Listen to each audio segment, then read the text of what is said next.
Mr. Speaker, thank you very much. This has been a while that we've been waiting for a third-party opposition day, so I'm delighted that today we get to set the agenda.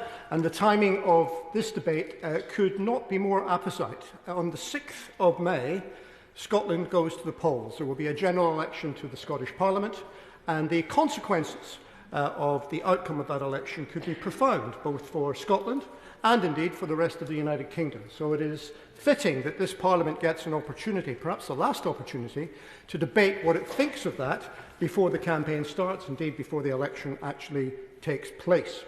I hope that today we can have a thoughtful and considered discussion about the political principles that will infuse that campaign and perhaps leave behind some of the more intemperate remarks which are often a hallmark of the campaign itself.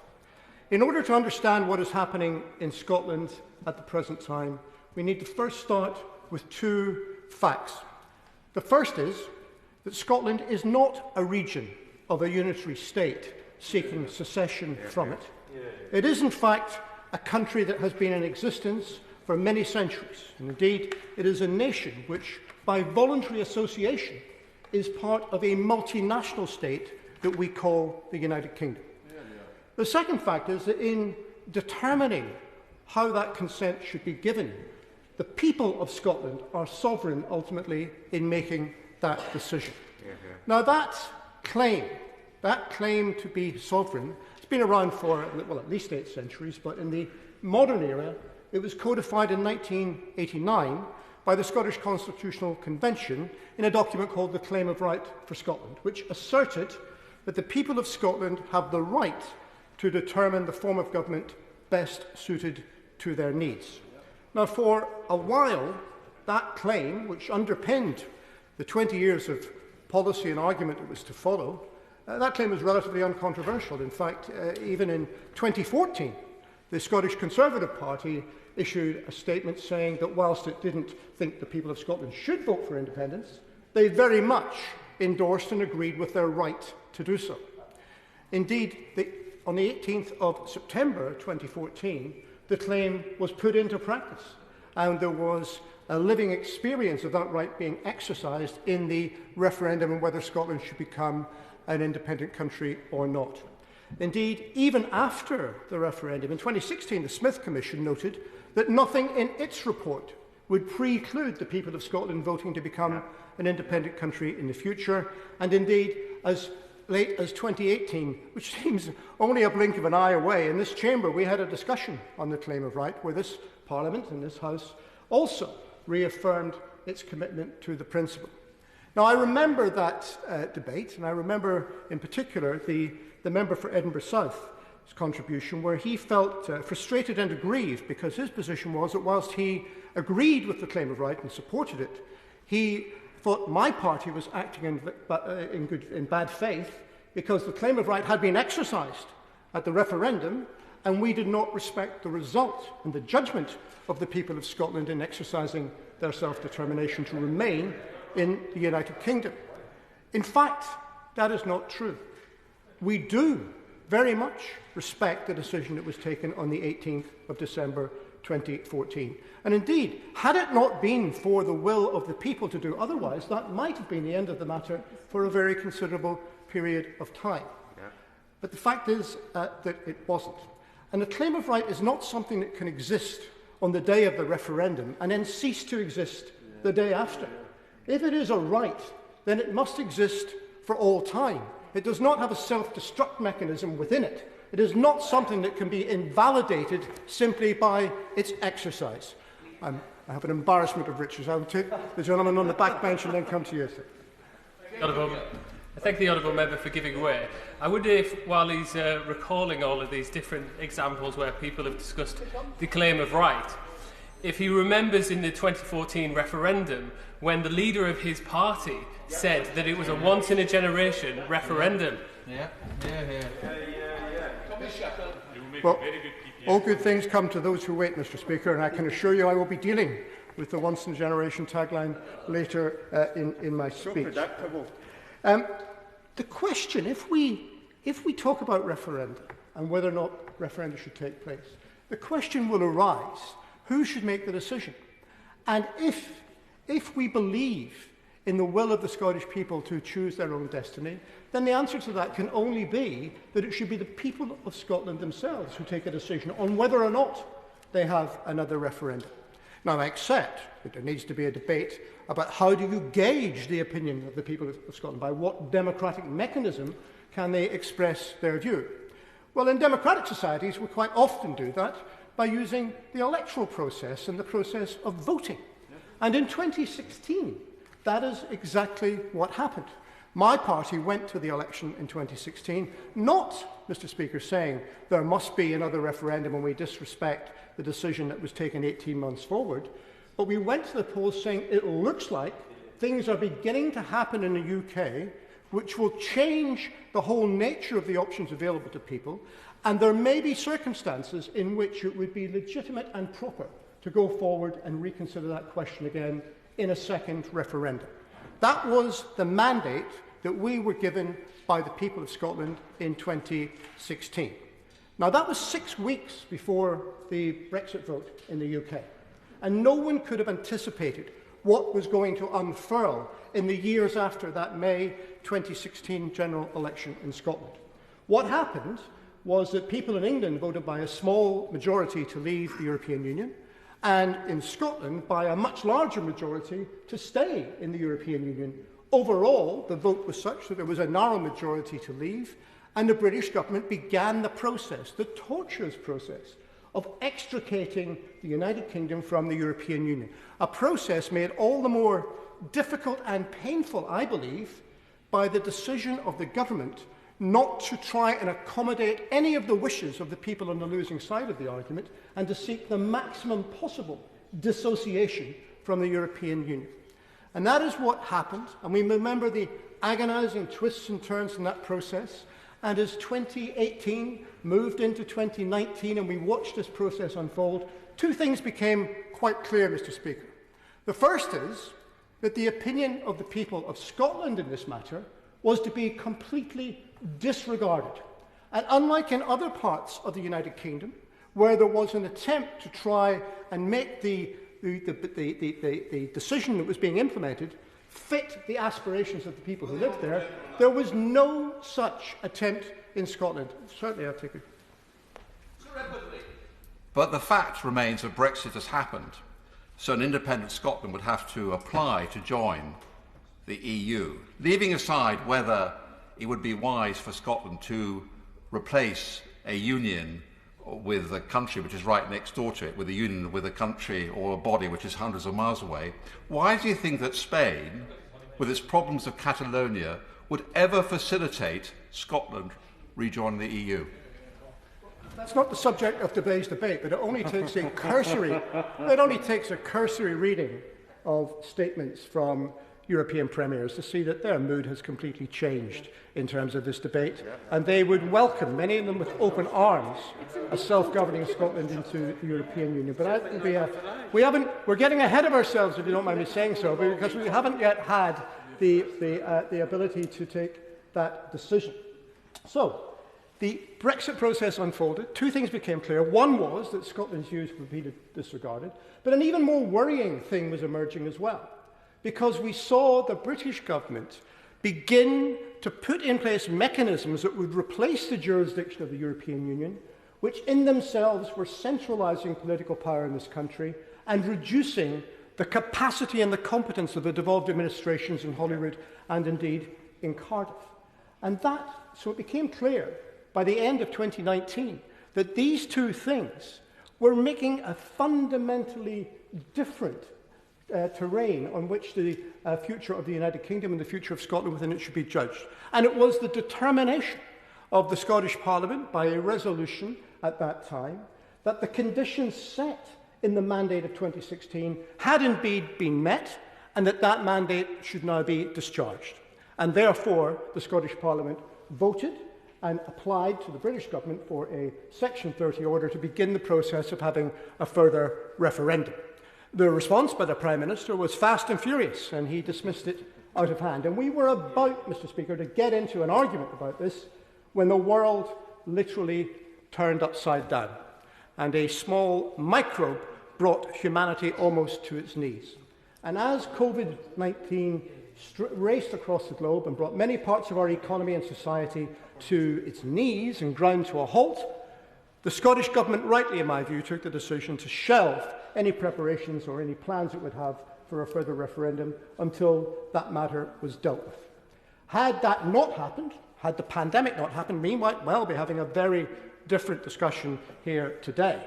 But we are where we are, and where we are, Mr. Speaker, is 51 days away from the Scottish general election, at which the existing mandate will expire. And that is why, at that election, my party and others will be seeking a new, fresh mandate from the Scottish people in order to assert their right to choose whether or not they wish to remain in a post-Brexit Britain, or whether Scotland's fortunes are better served by having a choice in becoming a self-governing, independent European country. Now, that is what will be at stake in the 2021 election. And unlike 2016, the mandate we seek will not be conditional or have qualifications or be reliant on things that may or may not happen. It will be unconditional, without qualification, and it will be front and centre on page 1 of our manifesto. And I think it's a racing certainty, they can tell me if I'm wrong, I think it's a racing certainty that the inverse proposition will be front and centre in the Conservative manifesto as well. So we can be sure of one thing, and that is that there will be a full and frank debate about this question, and a vote will be taken on May the 6th, 2021. I'll give it.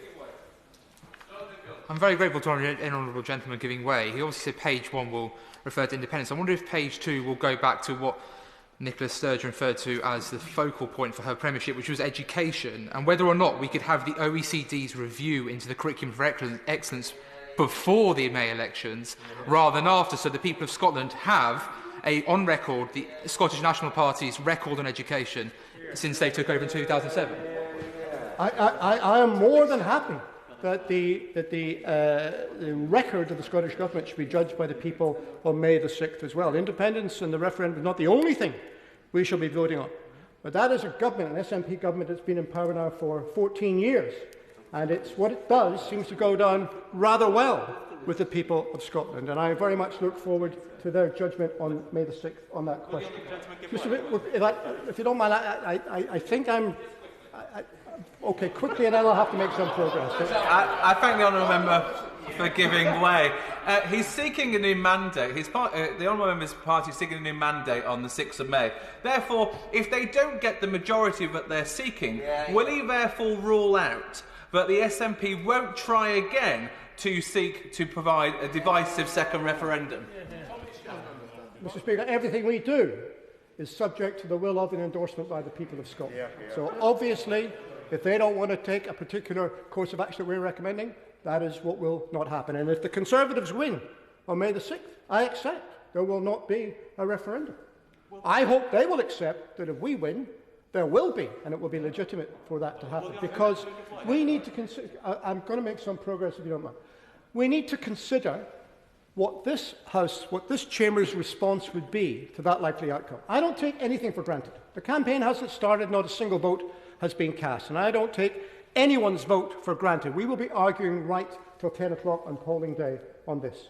But I think people will want to know what would be the reaction of this Parliament here in Westminster if they were to take a decision saying they wanted to have that choice again. And that is why I think we need to be very careful in this campaign about the language that is used by different opponents in this process. Because the way it's described will in itself condition how people vote on May the 6th. And I say that the only legitimate and proper and democratic response that could be made is to say, we disagree with the decision you've taken, but we respect your right to take it, and the British government will therefore cooperate with the Scottish government in trying to deliver on the wishes of the people freely and democratically expressed at the ballot box. That would be the reaction I would hope to see.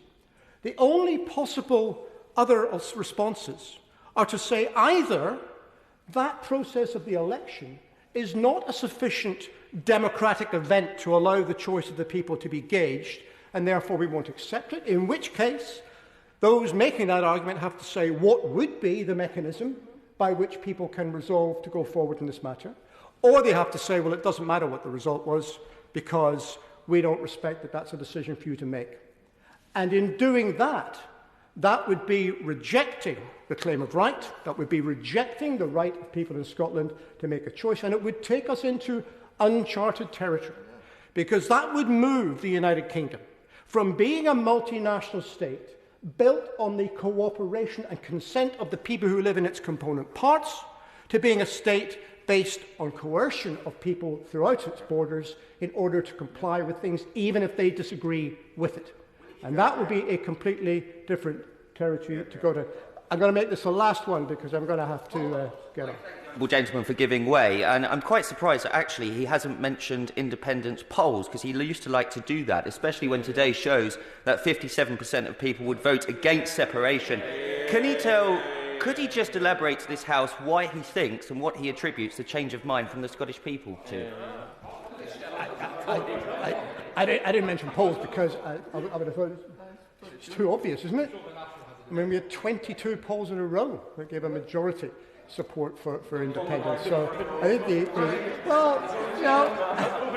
the poll that matters is the one that takes place on the 6th of May, and I think all of us can agree on that. Mr. Speaker, in moving on, I want to deal with some of the themes that are going to come up in this campaign. And this is where I will enjoin some of the comments and questions that were made in earlier interventions.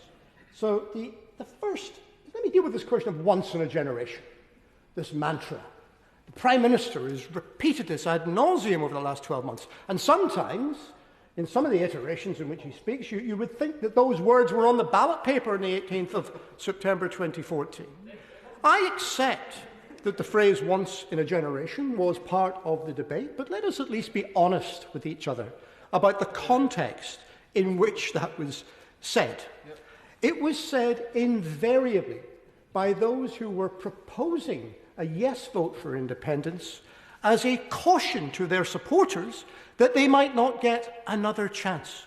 It was not made as a promise or qualification to those who opposed independence that it was going to go away forever. And the truth is, we've already dealt with who should decide whether there's another referendum. But the truth is this, and I fully accept this, that had September the 18th, 2014 resulted in a decisive result, and had circumstances not changed, then that might well have been the end of it. But things did change. Opinion did change. And it is for the people of Scotland now to make this determination. The other thing I want to raise, I think I've got to move on. I'm not sure. Am I okay taking some more? It's up to you. I'm aiming for a time limit, Mr. Speaker. Yes, please. I'm grateful to the Honourable Gentleman for giving way. He took his time about deciding on it, but nevertheless, look, Mr. Speaker, this is all well and good, the Honourable Gentleman trying to explain away this phrase, once in a generation. Here's the point. It wasn't us that said it. It wasn't even the Tories that said it. It was the SNP that said it. And I hope you'll do the courtesy of listening to what I say and what I said earlier when I made it plain the context in which it was said. It was said as a warning to those who supported independence, not as a promise to those who didn't. But actually, it's a moot question. It's a moot question because it's not for the Prime Minister or the First Minister or me or you to decide on this question. It's for the people of Scotland to make the determination as to whether there should be another referendum, and to do that through the democratic mechanism of electing a parliament on a manifesto. That is the process with which we are engaged.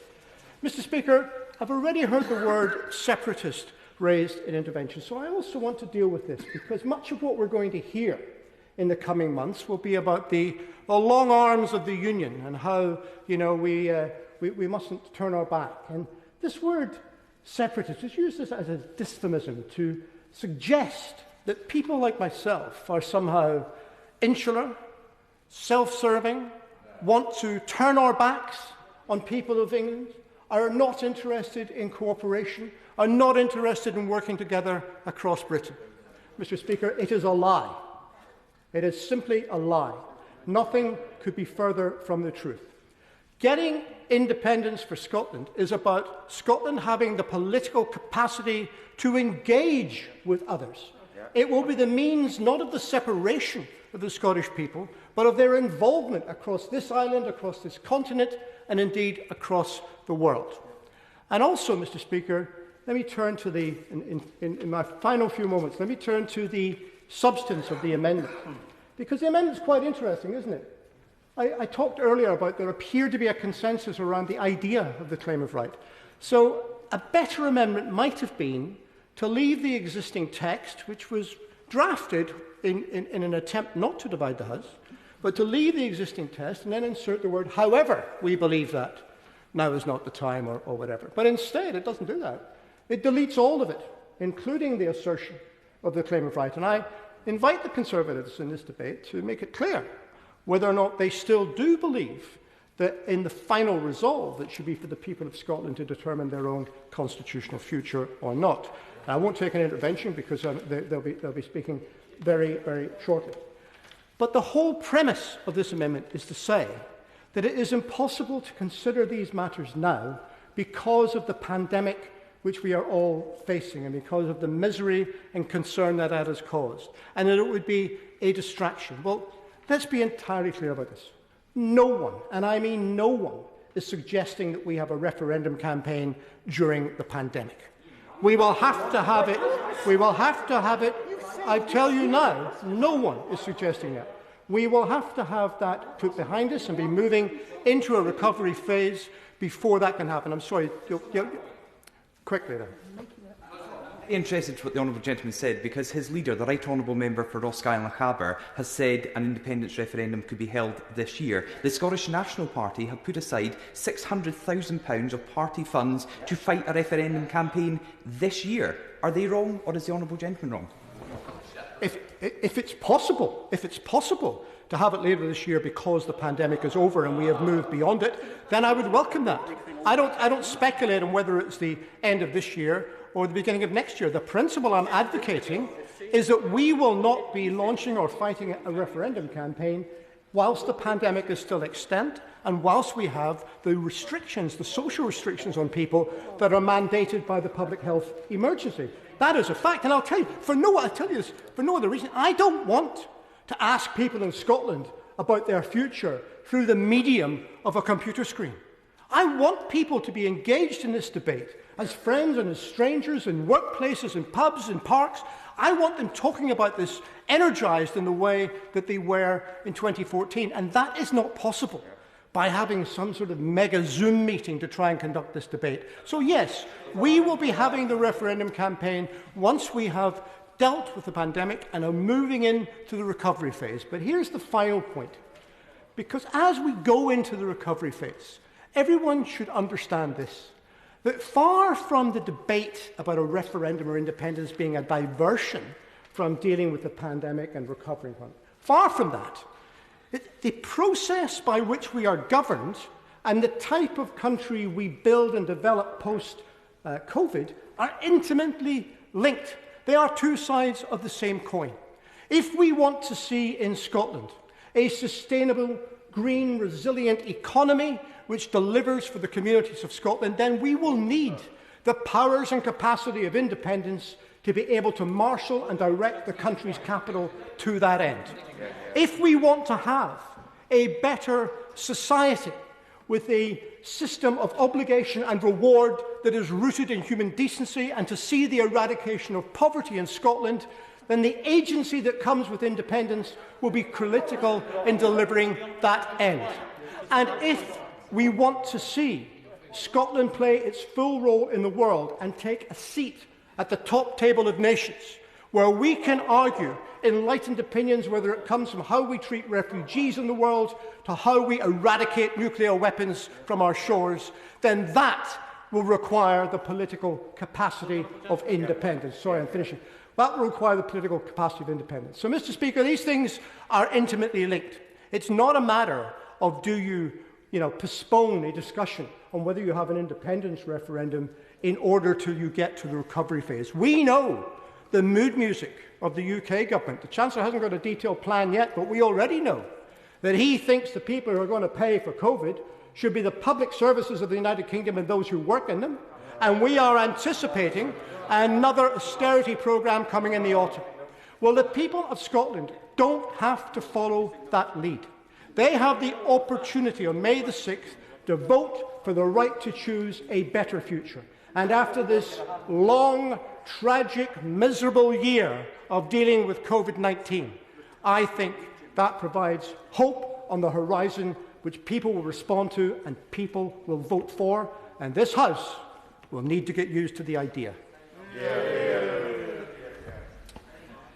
The question is as on the order paper. I'm going to call Minister David Jewett to move the amendment in the name of the Prime Minister. David.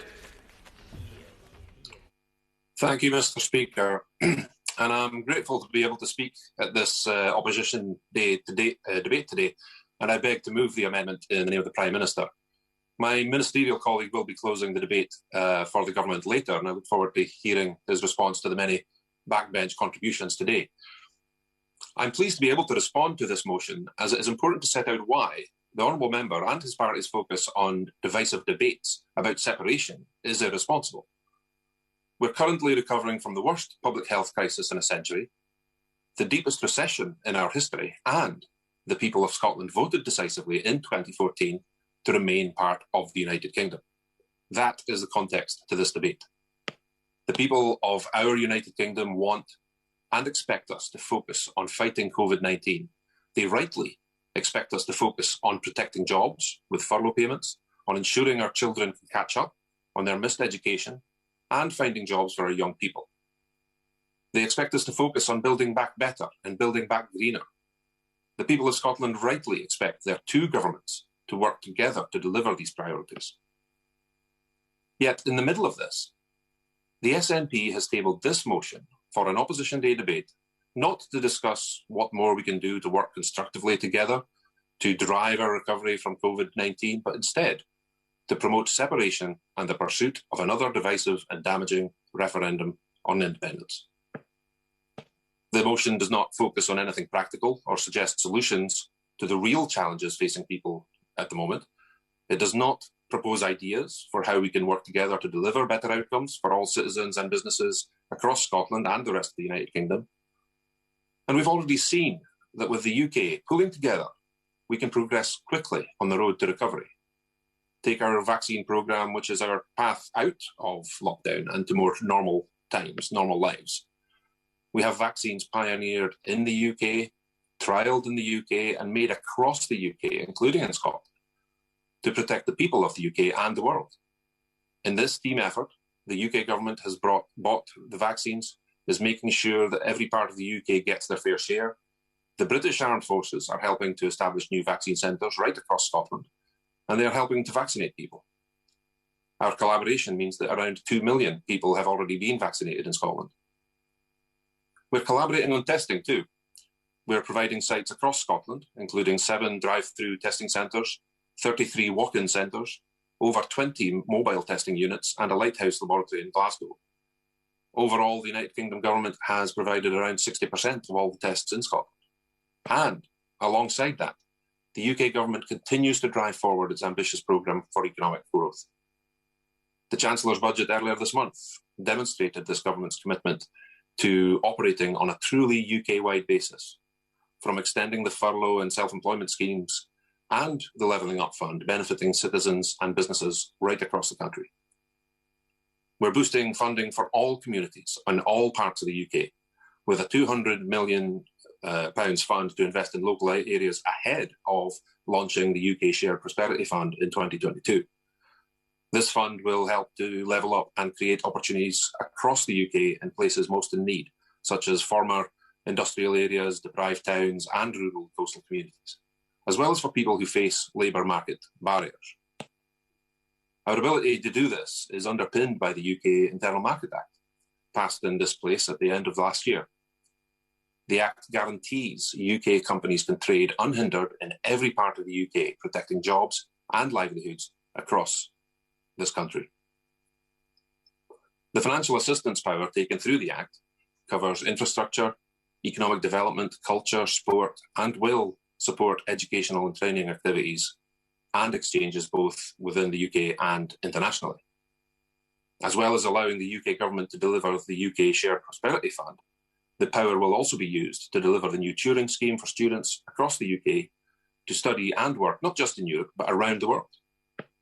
There are numerous examples where our interconnectedness, shared bonds, and the value of all parts of the UK working together is clearly evident.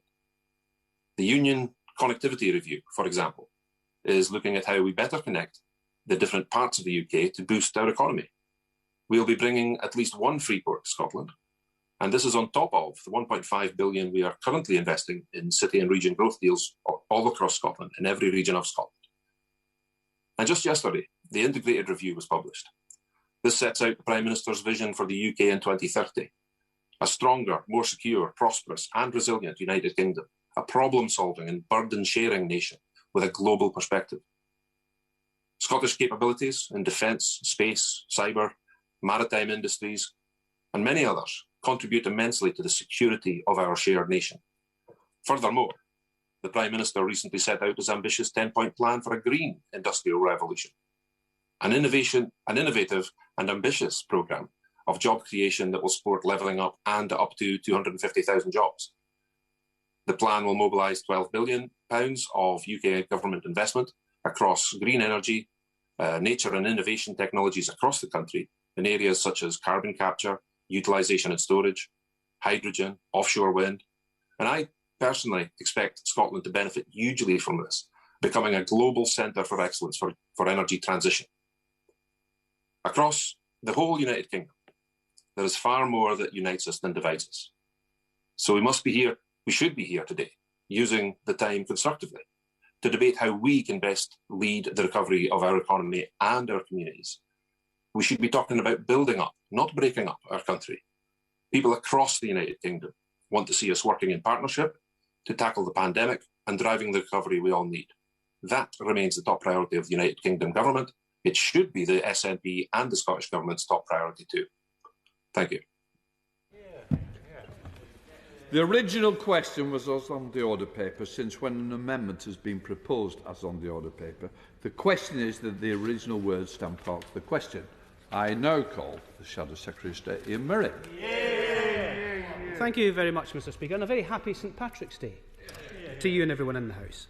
I'm sure, Mr. Speaker, you'll be as astonished as I was to hear that the SNP was using one of their irregular Opposition Day debates to talk about independence. Indeed, even the member for Edinburgh East said this was a very rare debate for the SNP to have. You could, Mr. Speaker, have knocked me over with a feather, and that's no mean task with my extra 10 lockdown kilos. It's not as if there isn't anything for us to debate today. You wouldn't think we were in the worst health and economic crisis since World War II. And why do the SNP want to turn the Scottish election in May into a referendum on whether or not we have another referendum? Because they can't defend their atrocious record in government for the last 14 years. They have no defence at all and nothing to offer. 25 minutes of opening speech and not one positive policy about how to deal with the problems in Scotland.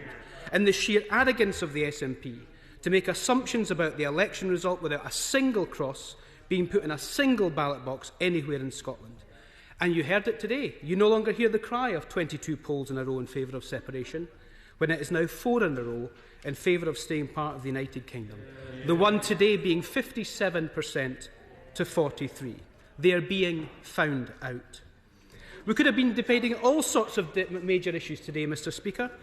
We could have debated our democratic institutions in Scotland and if the Scottish Government legislative settlement needs to be improved to allow MSPs to properly hold the Scottish Government to account. The Minister made those points yesterday. I'm happy to give way. The poll today shows that only 46% of the Scottish electorate support independence, which a few months ago was 58%, so it's down 12%. I look at my brothers and sisters, my Gaelic friends here around me, but I do say this very gently to them. The poll that really matters is the last one.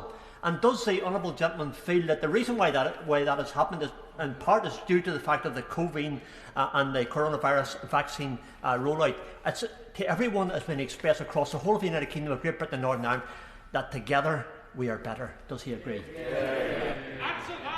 Mr. Speaker, I'm sorry to have not heard my honourable friend. The intervention king I didn't quite hear, so I do apologise. But he's right, and the reason that I think the polls have moved is because the SNP have arrogantly assumed that the Scottish people want independence, so people have started to ask the big questions, of which there have been no answers forthcoming. And people realise with the vaccine rollout, with the COVID support, that we are much better and much stronger as a nation working with our partners and friends as part of the family of 4 nations of the UK.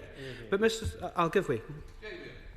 I thank the honourable member for giving way. The member from Edinburgh said that on page 1 of their manifesto will be the independence referendum. He said that on page 1 of our manifesto will be no independence referendum. What's Labour's position on a referendum, and what page will it be in their manifesto? Well, it won't be in our manifesto, because our manifesto would be a national recovery plan for the nation in terms of COVID recovery. We're not here to debate the party referendums of what manifestos might be. Otherwise, we will be here a long time. And which election do we start with, Ian Murray? Thank you very much, Mr. Speaker. Let me go back to what we could be debating today. And just for the record, the member for Edinburgh East and the member for Edinburgh South, he doesn't represent the whole city, despite the fact that they think they represent the whole of Scotland. We could have debated, Mr. Speaker, that picture that everyone will have seen on social media, that dreadful picture from George Square in Glasgow last month, where 220 people were queuing up in sub-zero temperatures in the snow to get food from the soup kitchen. A photo says 1,000 words, and those words were saying that both the UK and Scottish Government are failing the people of Scotland that need their governments the most. But no, we're not debating that. We could have debated universal credit and the £20 uplift becoming permanent, extending it to legacy benefits, removing the rape clause and helping those most in need. But no. I'll come back in a second. We could have debated the First Minister's so-called top priority, education. But the SNP can't defend the widening educational attainment gap, thousands of fewer teachers, a lower spend per pupil than in 2007, Scotland plummeting down the international rankings, or Scotland's education system being behind England for the first time ever. Behind Tory England for the first time ever. They won't even publish the OECD report into Scottish education before the election, and I wonder why.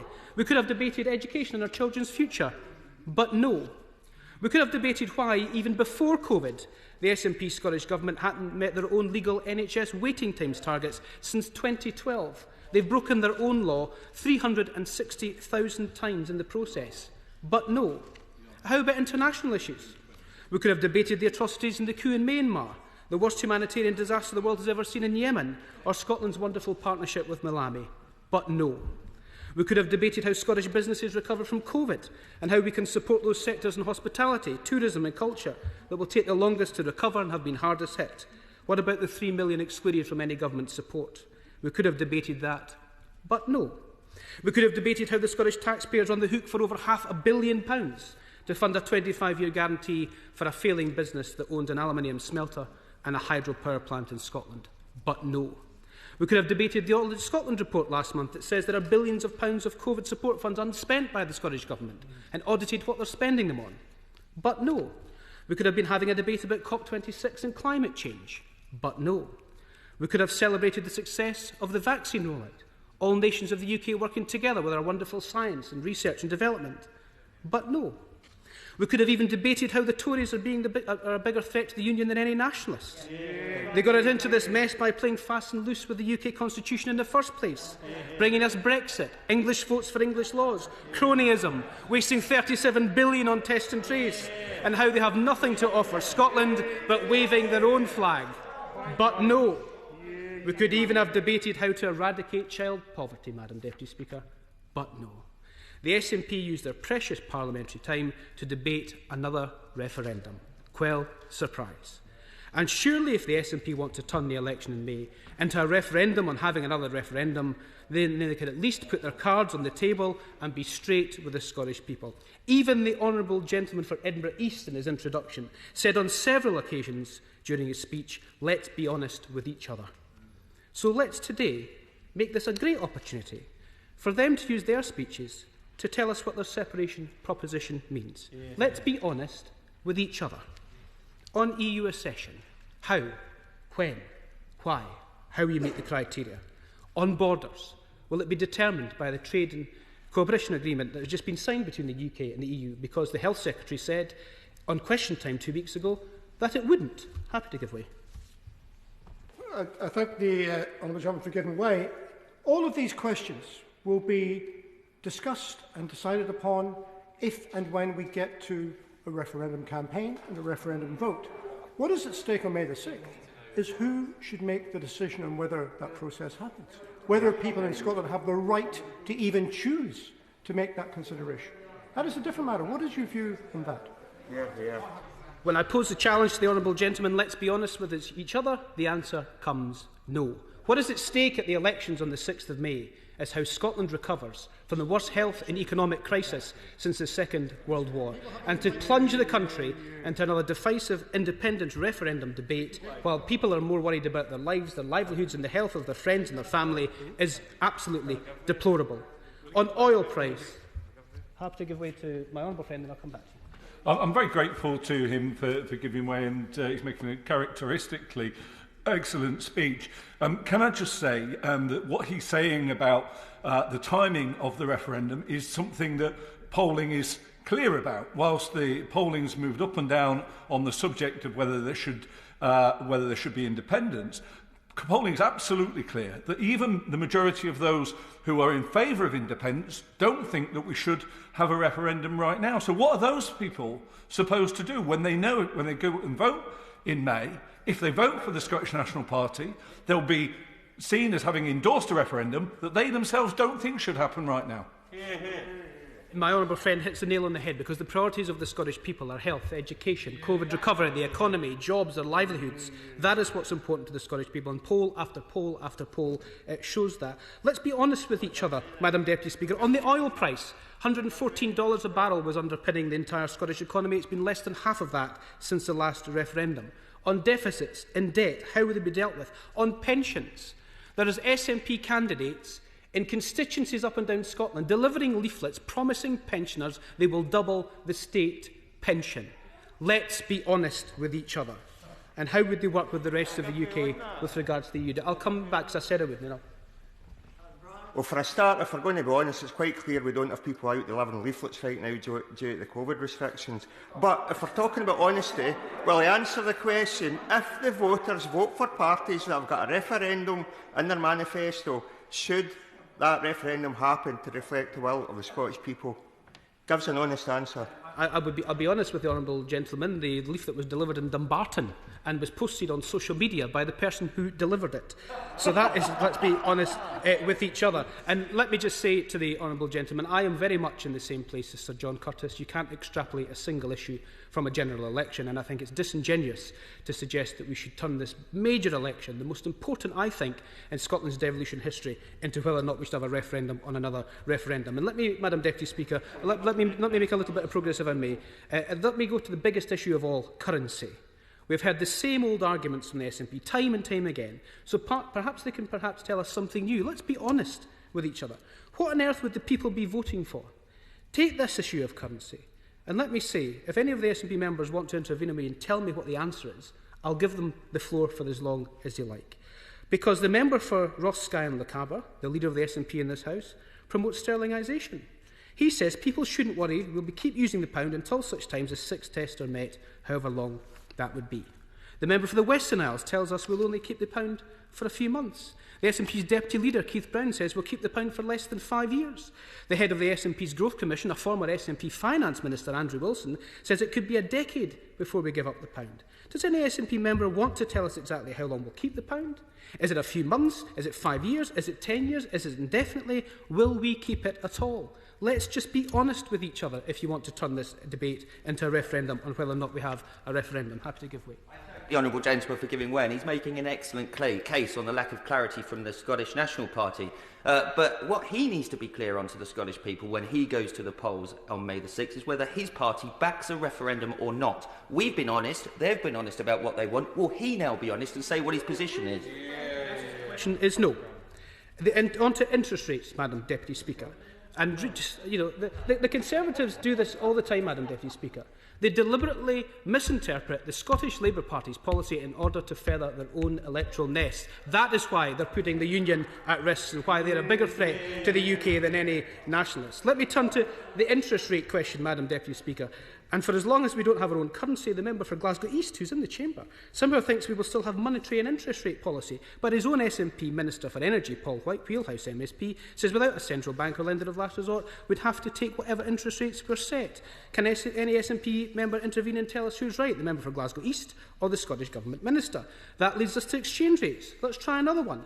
The member for Ross Skye and Lochaber says, when we do have our own currency, it has to be pegged against the pound sterling. But the member for Edinburgh South West suggests that won't be the case because we'd need to meet the exchange rate mechanism to enter the EU. Again, what is it? Is it we would have to take our own exchange rate mechanism to qualify for the EU, or will we peg it to sterling? And maybe the answer is none. Could it be the euro, as the member for Stirling said? Maybe Bitcoin, as the former SNP member for East Lothian said? Or worse yet, our flexible friend? Will we all use our credit cards as if we were on holiday, as the SNP MSP Emma Harper suggested in a TV debate? She said we don't need a currency at all because we all use plastic anyway. The position of SNP parliamentarians on these matters would be hilarious were it not so serious about taking us out of the UK regardless of the economic and social chaos that this would cause. This is about people's jobs, mortgages, livelihoods. It's about our communities. So if the SNP insist on focusing on separation, instead of how we get people back to work, lift families and children out of poverty, how we restart and properly value our NHS and how we lead a national effort to recover from this pandemic, they should at least be straight with the Scottish people on how separation will affect their jobs, their livelihoods, their health, their education and their opportunities for the future. They refuse to put forward the details of the separation proposition because the answers to these big questions are either unpalatable to the public or they actually don't know the answers. And let me just carry on, if you don't mind, because I've taken longer than I had expected to do so. And let's just go back to the question that was debated earlier. When would that referendum be? The member for Edinburgh said, and let's check Hansard, no one is saying it would be this year. No one except for the First Minister when she set out an 11-point plan to potentially deliver even an illegal referendum this year. I will when I finish this point. The SNP Constitutional Minister and the President of the SNP, Mike Russell, said before Christmas. The SNP leader in this place, the member for Skye and Lochaber, said just a few weeks ago it could happen this year. Does anyone honestly believe, whether you are yes or no, that it would be in Scotland's interest to have a referendum on separation instead of a laser-like focus on COVID recovery? But that is their only priority. And if it wasn't their priority, they wouldn't put it on the ballot paper. If it wasn't their priority, they wouldn't be using the valuable 4 days until the Scottish Parliament goes into recess for the election to bring another referendum bill. The First Minister says she wants to be judged on her COVID record. So which one is it? So while most Scots are worried about their jobs and livelihoods, their health and that of their family and friends, the future for their children's education, how the NHS will catch up with cancer and other treatments that would be paused during COVID, they go on about the Constitution. And we can't rely on the UK government to deliver a recovery that works for everyone. We've seen that already. They just want business as usual, looking after their neighbours and friends rather than the country. They want to defend a broken status quo rather than trying to fix it for the future. And that's why the Scottish election must be about what the new Scottish Labour leader Anna Sarwar is proposing, delivering a national recovery plan that at its heart is about creating jobs, catching up on education and rebuilding our NHS so we never again have to choose between treating a virus or treating cancer. That is what we'll be putting forward. A jobs and economic recovery plan, an NHS recovery plan, an education recovery plan, a climate recovery plan, a communities recovery plan. These are the priorities of the Scottish people by far and above all else. So, Madam Deputy Speaker, I'll have to give way because I mentioned you in the speech. I'm very grateful to the honourable gentleman for giving way, and I sit from the backbenches and I watch him as the lonely Scottish Labour MP at Westminster, and I do find myself just rather reflecting every now and again that his party, this once great party, when I started campaigning in a Labour seat in 2001, they took 65% of the vote. Has he ever reflected on why he is his party's sole representative at Westminster based on this intransigent policy against independence and against Scotland having the right to choose? It's called having principles. You ought to try it sometime. We're against independence because it would be bad for the Scottish people. And that's why you have to answer these questions. You can't just decide that you're going to move your principles and damage the Scottish economy, damage Scottish society, damage Scottish culture on the basis of what the honourable gentleman has just said. And Anas Sarwar will get the Scottish Labour back on track with his optimism and his positivity. And as we come out of this pandemic, Madam Speaker, let me conclude. We must focus on solutions which ensure that Scotland comes back better, stronger, a fairer nation than the one that went into lockdown last year. The SNP want to go back to the same old divisive discussions, while Labour and Scotland are looking to the future, not separation and not defending the broken status quo. It's just a few short weeks, and as Sarwar, has, together with Keir Starmer, has shown we can be a credible alternative. Scots do not have to choose between the divisive politics of the SNP, the divisive, arrogant politics of the SNP that I'm hearing behind me, or the Scottish Tories status quo. Not one vote has been cast yet. Now more than ever, Scotland needs its powerful Parliament to deliver a strong NHS, take action on the jobs crisis, deliver a national care service, and treat poverty as the health and economic emergency that it is. And Scotland needs a government that doesn't just say education is a priority, but one that really shows our children and young people that we are committed to giving them the future that they deserve. Thank you. Thank you. The House will be aware that a great many people wish to take part in this important debate this afternoon, and members will be accustomed to a time limit of 3 minutes. But in this very important debate, we're going to begin with a time limit of 4 minutes. Mr. David Mundell. Thank you, Madam Deputy Speaker. It's a pleasure to follow the honourable gentleman, who is witty and articulate as ever, but I still have no idea where Anna Sarwar and the Scottish Labour Party stand on having another independence referendum. I was very proud, Madam Deputy Speaker, to be part of the process that led to the Edinburgh Agreement, which facilitated the 2014 referendum. And at that time, Alec Salmond, who now is heavily criticised by some of the same people who portrayed him as father of the nation, and on whose word everybody in Scotland could rely, said that that was a gold standard agreement and on the basis on which such a referendum could be held, should be held, in order that it would be fair, legal and decisive. And yet, from the moment that referendum was held, not in 2016, not in 2018, 2019, from the 19th of September 2014, the SNP have agitated for another referendum. They didn't even wait for the dust to settle on the result, and they completely disrespected the outcome, having said that they would.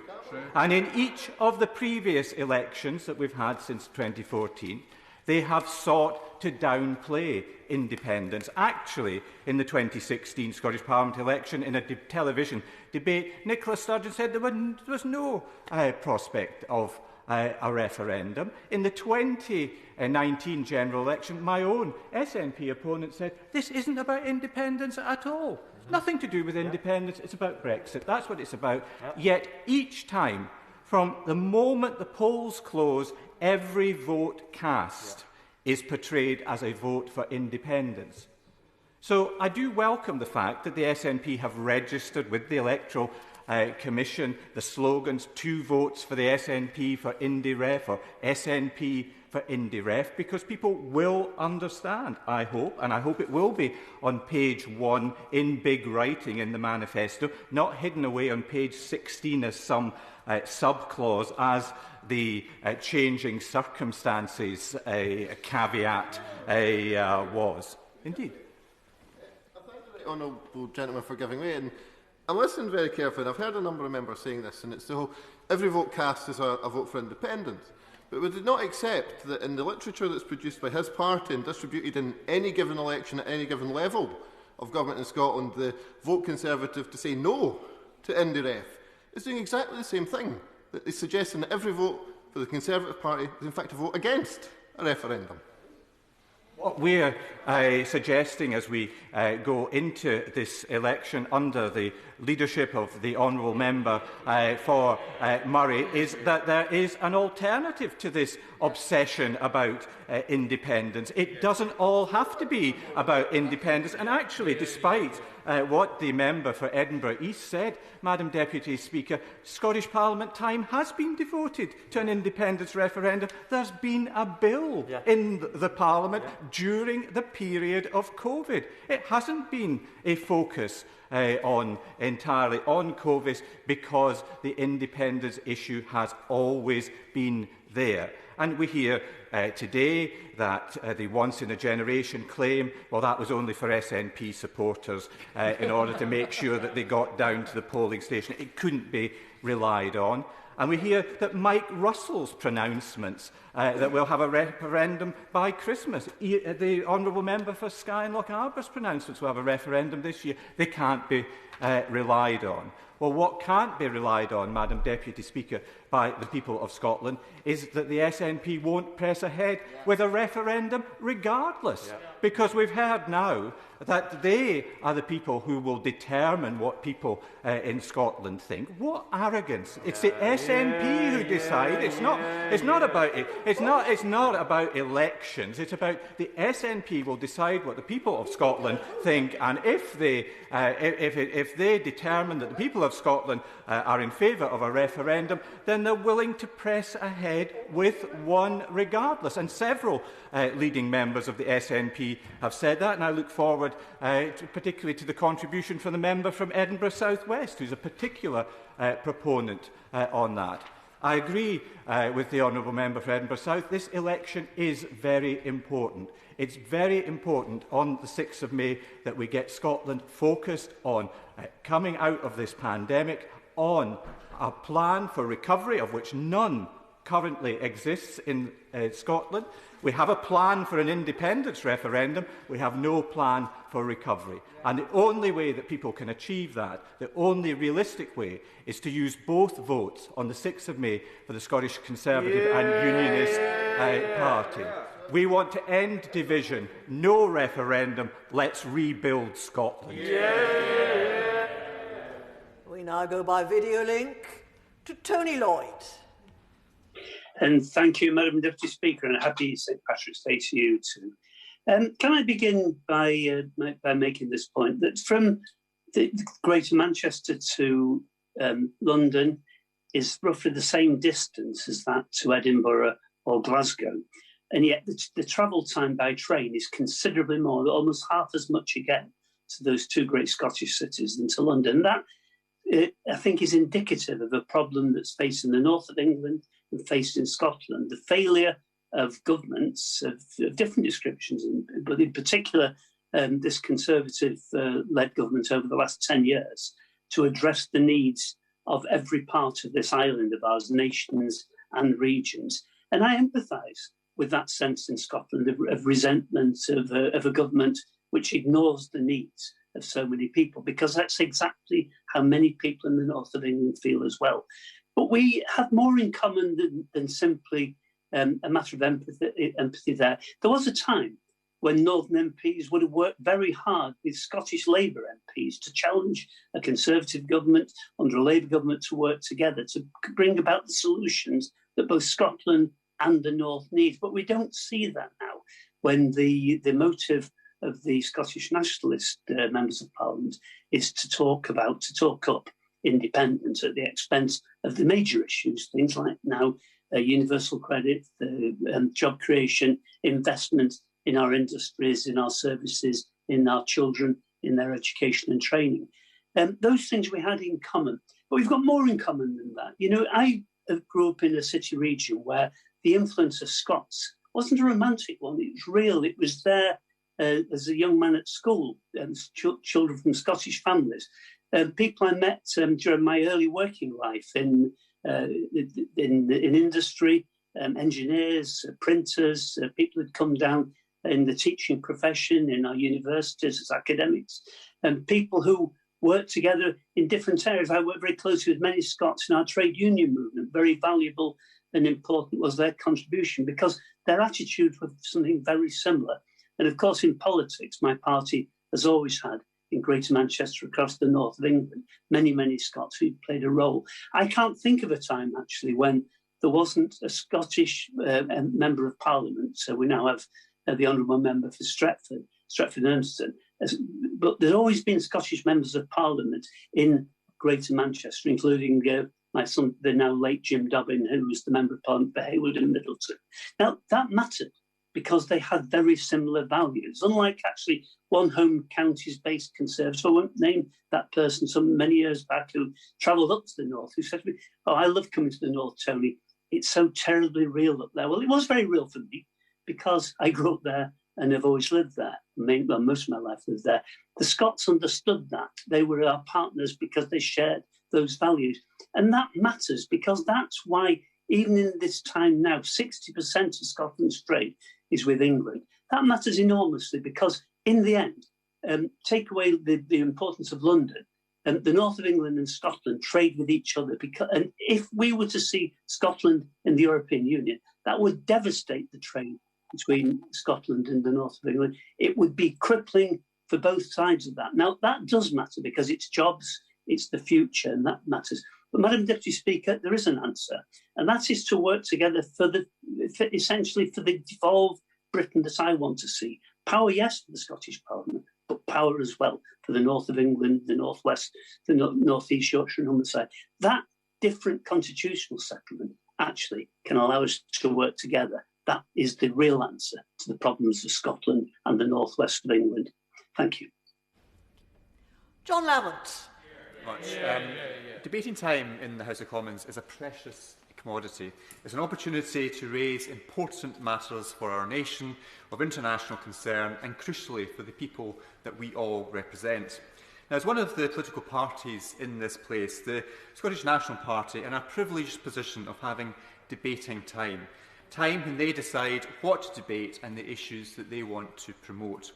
And I know my constituents in the Scottish Borders will be baffled, given the huge challenges which we are facing in Scotland, that the Nationalists have decided to use this debating time to promote their obsession with independence referendums. Scots are worried about the coronavirus, we are worried about the economy, people are worried about their jobs, families are worried about their health and well-being of loved ones. And yet here we are debating the SNP's obsession, independence and referendums. And Scots are rightly asking why the SNP's priorities are so out of step with most people in Scotland. Now, the SNP have announced that they will hold another independence referendum as early as this year if they win a majority in the upcoming elections. Now, at this uncertain time, the only priority I would suggest that we should have is working together to manage the crisis and to rebuild our country. Our focus needs to be on defeating the spread of the coronavirus and the economic recovery plan. Now, the SNP are trying to distract people today, I believe, with their new independence referendum roadmap as a shield to hide a catalogue of targets not met, priorities not delivered and promises broken. Time and time again, we've heard SNP politicians request that their performance be judged on education. Now, the SNP promised to reduce class sizes for primaries 1 to 3, and for 13 years the SNP have failed to deliver on this promise. The recent OECD report slams the shameful attainment gap that exists between poor and wealthy children. But I'm sure it comes as no surprise to members that the SNP in Edinburgh have refused to publish the latest OECD report until after the elections in May. Under the SNP, Scotland's science and maths scores have dropped below those of England and Wales and are at an all-time low since rankings were introduced. The SNP show complete contempt for the future prospects of Scotland's children. In health too, they've failed. They've failed to deliver on the promises of tackling the chronic shortage of GPs. They failed on the Children's Hospital in Edinburgh, which only just opened 4 years behind schedules. Happily give it. Does my honourable friend share my amazement that when confronted with any of these issues, these real issues that people face in health and education, the only answer the SNP can put forward is independence? Yeah. That's it, despite having had 14 years to resolve these issues. My honourable friend is absolutely right. Independence is their answer to everything, and yet they fail to deliver for my constituents and most people in Scotland. Similarly, with education and health, the SNP have failed Scotland's economy, having presided over the lowest rate of job creation in the entirety of the UK over the past decade. And the SNP have continuously failed rural Scotland too, whether it be their failure to deliver rural broadband or the lack of engagement with the Union Transport Connectivity Review, which would have been an opportunity to improve transport links like the A1, the A75 or extending the Borders Railway. The SNP have simply refused to engage. And of course we have the salmon sturgeon affair, which is perhaps the ultimate failure, this time with women at its heart. Misleading the Scottish Parliament on multiple occasions, withholding legal documents, and not fully cooperating with the Scottish Parliament's inquiry. The First Minister and her deputy have shown a blatant disregard for the people of Scotland they claim to serve. The handling of this affair is symptomatic of the SNP's failure to deliver for the Scottish people across all areas of public life. With such a corrupt, sleazy and tired government in Edinburgh, it's little surprise that the SNP have picked their obsession of separation to debate today rather than defend their colleagues' record in government in Holyrood. Happily. David Linden. I guess if this was a drinking game, we would probably be having our stomachs pumped every time he mentions the word SNP.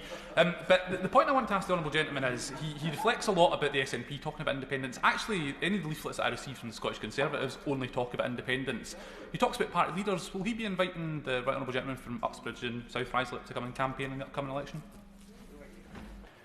I'm grateful for that intervention. Last time I checked, the SNP is your party name, it is your party ticket. If you're telling us now you don't want to associate with that, well, perhaps you should think about changing your party's name. And the last time I also checked, it is your party, as we've heard from your party spokesman this morning. Order. I let the Honourable Gentleman away with it the first time, but every time he says your party, he's referring to me. And I think everybody knows that the Honourable Gentleman's party is not mine. Mr Lamont. I'm very grateful, Madam Deputy Speaker. I did not want to cause you a deep offence, which clearly that possibly may have been not my intention. But I'm very clear what my party believes in. It's Scotland's place at the heart of the United Kingdom. And the honourable member clearly does not share my views on that, and he can put that. The honourable member can put that to the electorate in May. Now, with these priorities, choices and decisions reflecting the reality that the Scottish National Party's priorities, choices and decisions reflect the reality of a party that does not care about Scotland's children, Scotland's businesses, our frontline workers, our rural communities, nor one that believes it can be held accountable for its actions. The SNP, the Scottish National Party, are failing Scotland. The SNP are failing Scots at a time when our focus should be on the pandemic, vaccinations and the economic recovery. Madam Deputy Speaker, now is not the time for another divisive referendum. Thank you. Now we go to Coatbridge. Stephen Bonner. Thank you very much, Madam Deputy Speaker. I'm not here to debate whether we can have a referendum. That won't be decided in this place. Today I'm focused on sharing the positive vision of an independent Scotland. The ongoing pandemic continues to present us all with completely new challenges, demanding responses that have no precedent. However, the pandemic should not be used as an excuse for the response and actions of this government towards those seeking sanctuary here in the nations of the UK. The current UK immigration policy and the decisions made by the government are confusing, complex and callous. The current policy is heavily influenced by conditions in the southeast of England and is not reflective of the demands across other countries or regions of this union. Successive UK governments have attempted to fool us all into thinking that a hostile environment for immigrants was a societal necessity. The aggressive approach to immigration and in particular asylum cases lacks dignity, respect and offer any form of a protection. The current crisis caused by the pandemic only magnifies the absurdities of this inhumane approach and illustrates why for Scotland or our governments to have any real chance to positively affect such matters, there is only one real solution available to us: an independent Scotland. We can appreciate there are pressures on government to provide accommodation to those awaiting a determination of status, but that does not mean undignified mechanisms of accommodation should be utilised. What is required is long-term sustainable action with compassion to establish secure and dignified dispersal options and reasonable waiting times for outcomes. In an independent Scotland, Madam Deputy Speaker, we will establish a small separate asylum agency to deal with status applications. This dedicated agency would be tailored to the needs of both our nation and applicants and would avoid and mitigate the current barriers and complexities of the callous Home Office system. Employment and housing opportunities would be provided in different regions of Scotland to help people seeking to live and contribute to Scotland to make an informed choice and ensure integration happens from day one of arrival. This would benefit both any host community and the individual or family.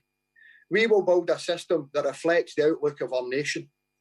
Madam Deputy Speaker, migrants have played an important part in shaping Scotland and have enriched and enhanced our culture throughout the generations. Many modern Scots today simply would not be if it were not for migration to our shores. And on that note, I would like to wish everybody a very happy St Patrick's Day.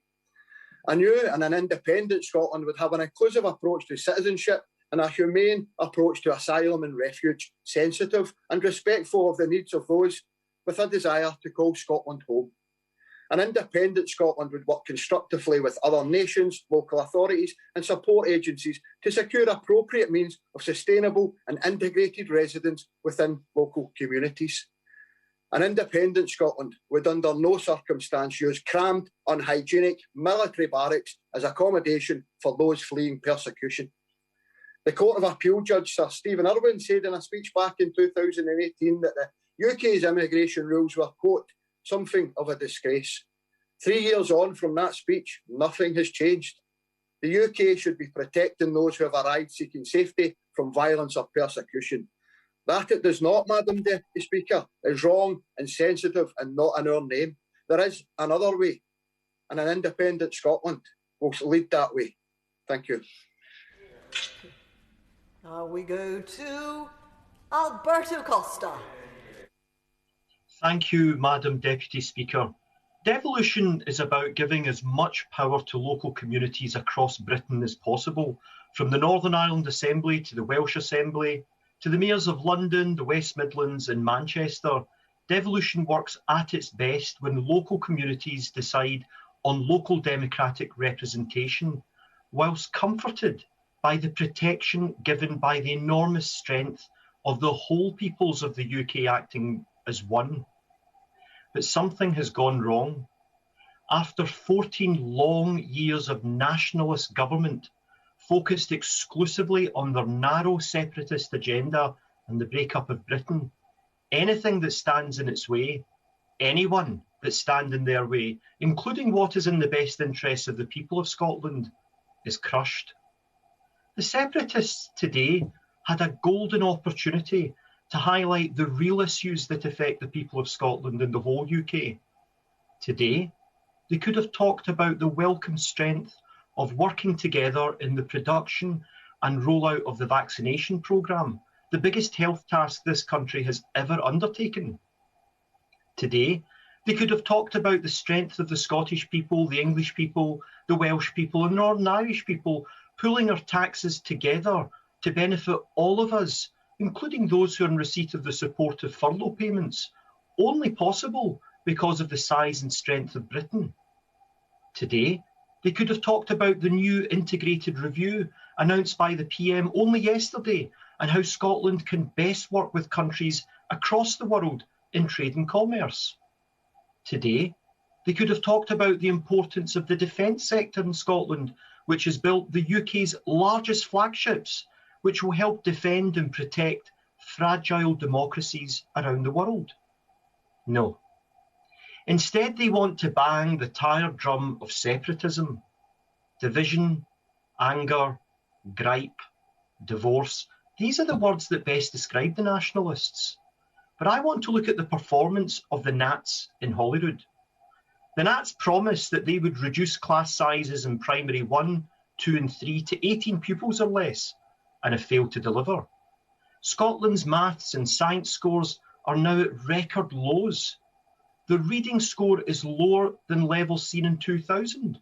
Overall, Scotland is now performing worse than Portugal, the Czech Republic and even Slovenia. These are not my findings. These are the findings of reputable organisations, including the international PISA study results, which show that Scottish education under a Nat government has gone backwards. The Nats have dismantled local frontline policing, and now crime is on the rise. Police officers felt abandoned by the Nats at the height of the coronavirus pandemic. These aren't my words.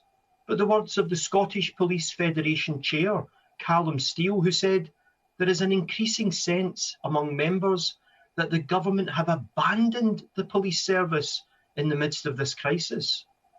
The Nats promised to expand testing capacity to 65,000 people per day, but they've only managed to test around half of that on a single occasion. Compare the Nats record to the UK-wide vaccination efforts. The strength of the peoples of the UK is best seen in the tremendous efforts being made by our hard-working healthcare staff who have put their shoulders to the wheel, and they're the ones getting out of this awful pandemic. It's time that Nicola Sturgeon work with the UK. Thank you. Now we go to Hilary Benn. Thank you very much, Madam Deputy Speaker. I declare my interest today as someone of Scottish descent, a reminder, as for many families, of our shared interest in these islands over the centuries. There is, of course, a case that can be made for an independent Scotland, but I profoundly disagree with it, and I think my honourable friend, the member for Edinburgh South, in his brilliant speech, exposed its contradictions and its lack of answers. Because let's be honest, the SNP has continued to argue for a second referendum ever since it lost the first, and I've listened for many years as they have told a story about a nation disrespected and denied its rights by this Parliament. Now, I've always found that rather depressing because it seems to me this story undervalues Scotland, but it's told in order to nurture the grievance that all too often appears to be at the heart of the independence cause. And I've often wondered whether a visitor from afar who knew nothing of the condition of our country might conclude that the people of Scotland are labouring under the terrible yoke of an English-dominated Parliament. But we all know that that is not the case. Indeed, when I look at the success of devolution, the extensive powers, some of them barely used, and the additional funding it has brought to the people of Scotland, some yoke, some grievance, as a Leeds MP, I would dearly wish to have some of these things for the people I represent. And I also see the benefits of this shared union. The security it gives all of us, from whichever part of the United Kingdom we come, the power of a single currency backed by the Treasury. And in recent months, we have seen how by working together through our NHS, we've been able to vaccinate people in all parts of our union to protect them. And I say to the honourable gentleman for Edinburgh East, why does it require separation for Scotland to engage with the rest of the United Kingdom? I'm also struck, and this may be uncomfortable for some to hear, by the similarities in the arguments put by those who argued for Brexit and by those who argue for Scottish independence, both based on the charge that one is somehow done down by the other, both arguing that sovereignty should outweigh economic self-interest. Given the problems we're now seeing on the border between the UK and the EU, how could it possibly be in the economic interests of Scotland, or indeed of England, to establish that same customs and single market border from the Solway Firth to just north of Berwick upon Tweed, and both creating bitter division? Opinion in Scotland is very divided on independence. Be wary of the untold consequences of small margins, and do not make assumptions. Opinion polls move, but there's only one true indicator of the settled will of the Scottish people, and that was the outcome of the 2014 referendum. And I don't decry the right of anyone to continue to try and argue their cause in the face of that settled will, but I do question the wisdom of doing so, especially now.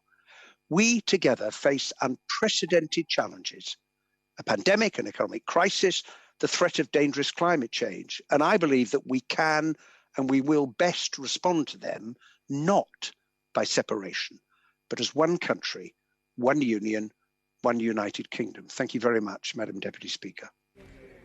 Thank the honourable gentleman.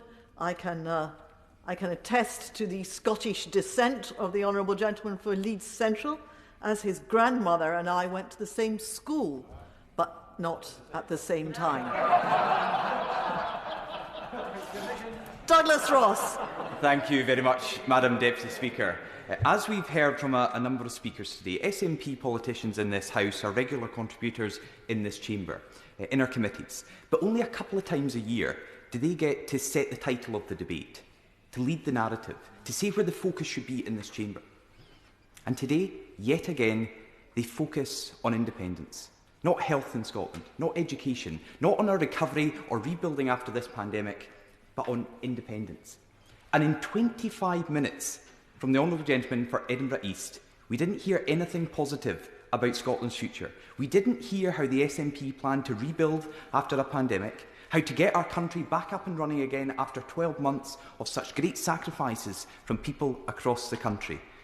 No, we heard about separation and independence. And I think that is unforgivable from the SNP to yet again prioritise their own party's priorities rather than Scotland's priorities.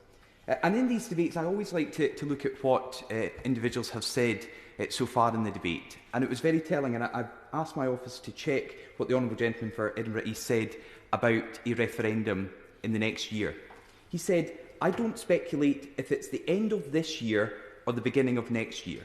So for the Honourable Gentleman for Edinburgh East, he's saying to the people of Scotland that his view from these benches and from the SNP, we could have a referendum in maybe December or maybe January, but certainly within the next 12 months, the plan for the SNP is to take our country through that disruptive referendum process all over again.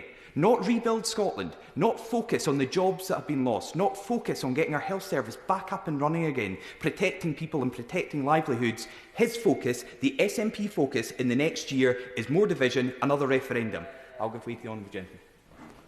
I feel I need to intervene, Madam Deputy Speaker, because a number of colleagues appear to be having some difficulty with understanding what we mean when we say we do not want to have a referendum campaign until after the pandemic is finished. That's quite simple, is it not? The problem is we don't know when the pandemic will end, but we hope it will end soon. But as soon as it ends, then we will move on to having a referendum campaign. And I would hope that people can acknowledge that. I don't know exactly what the date will be because it's contingent on what happens with COVID-19. None of us do. But as soon as it is out of the way, then we move on. And of course, the referendum campaign, I hope you will acknowledge this, the whole point of independence is not to have it for its own sake. It's in order to improve in all of the areas that the Honourable Gentleman is talking about. It is incredible that the SNP position is somehow this pandemic will be over with a flick of a switch and lives will not continue to be destroyed because of what we have been through for the last 12 months. People are still losing their lives in Scotland. Don't do that, Mr Shepherd. That is unacceptable in a debate when we are speaking about people losing their lives and losing their jobs. You're animated in such a way that you don't care about that. Well, I care about Scotland. I care about Scotland's recovery, and the reckless approach from the SNP to have another referendum within the next year shows everyone in Scotland where your priorities are, and they do not lie with the people of Scotland. Another thing the Honourable Gentleman for Edinburgh East said that once in a generation was a tagline. It's now turned into a tagline. And he went on to say, I paraphrase slightly, that it was used to dupe pro-independence supporters to vote for them. But it was in the White Paper, Madam Deputy Speaker. It was written in the White Paper, the foreword signed by the former leader of the SNP. Therefore, what else in the White Paper was just used to dupe people? I think pretty much everything, but we've now heard from the SNP benches that their prospectus for an independent Scotland was based on putting information in there to dupe people into voting that way. And I also like to comment on a statement made from the Labour front bench. And I think this may be the first time we've heard this from the opposition in this House, and I think it is very welcome. But the Shadow Secretary of State for Scotland for Labour praised the vaccine rollout and COVID support. It is encouraging on these benches to hear the Labour Party finally recognising that the UK Conservative Government's vaccine programme and the furlough support, the self-employed income support, the support for businesses and jobs up and down Scotland has been such a roaring success both north of the border and every other part of the United Kingdom, and I'm extremely encouraged to hear that. What we haven't heard, though, and we still have the lead spokesperson for the SNP today, we have their current temporary chief whip, and we have another spokesperson for the SNP, we have not heard anything about a currency for an independent Scotland. borders in an independent Scotland, what it would mean for our armed forces in Scotland. So I again make the invitation to honourable gentlemen opposite to see what is the plans from the SNP for an independent Scotland, for a currency, for our armed forces, for a border. Anything? Nothing. The SNP wanted this debate to speak about independence, but when you ask them about independence, they are silent. That is not an approach to take to the people of Scotland. So I say, Madam Deputy Speaker, we can stop the SNP. We can halt their plans for another divisive independence referendum, and we can get the Scottish Parliament 100% laser-focused on our recovery from this pandemic. People can do that by using both their votes for the Scottish Conservatives in May's election, so we can end the division over another referendum, we can focus on our recovery, and we can rebuild Scotland. Thank you, Madam Deputy Speaker. Now we go by video link.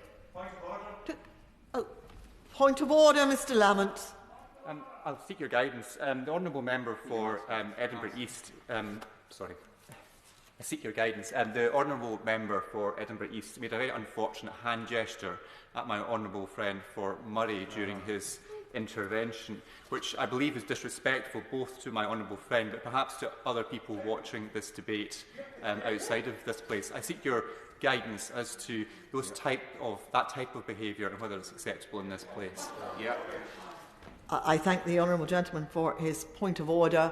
I caught that something had occurred, but I could not see what the honourable gentleman did with his hands. But if he did make a gesture which is unbecoming of an honourable member of this place, I'm sure he will apologise. I certainly had no intention to make any gesture that would cause offence. I don't know why the offence is being taken. I was trying to indicate that the honourable gentleman had not given due consideration to what I'd said. So, I'm not sure exactly what gesture. I was pointing to my head saying, think, right? Think about it. And this, I take it from the honourable gentleman that if offence has been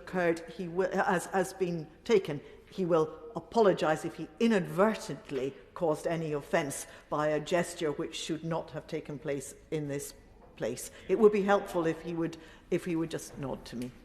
I do apologise if any offence was taken. It was not intended.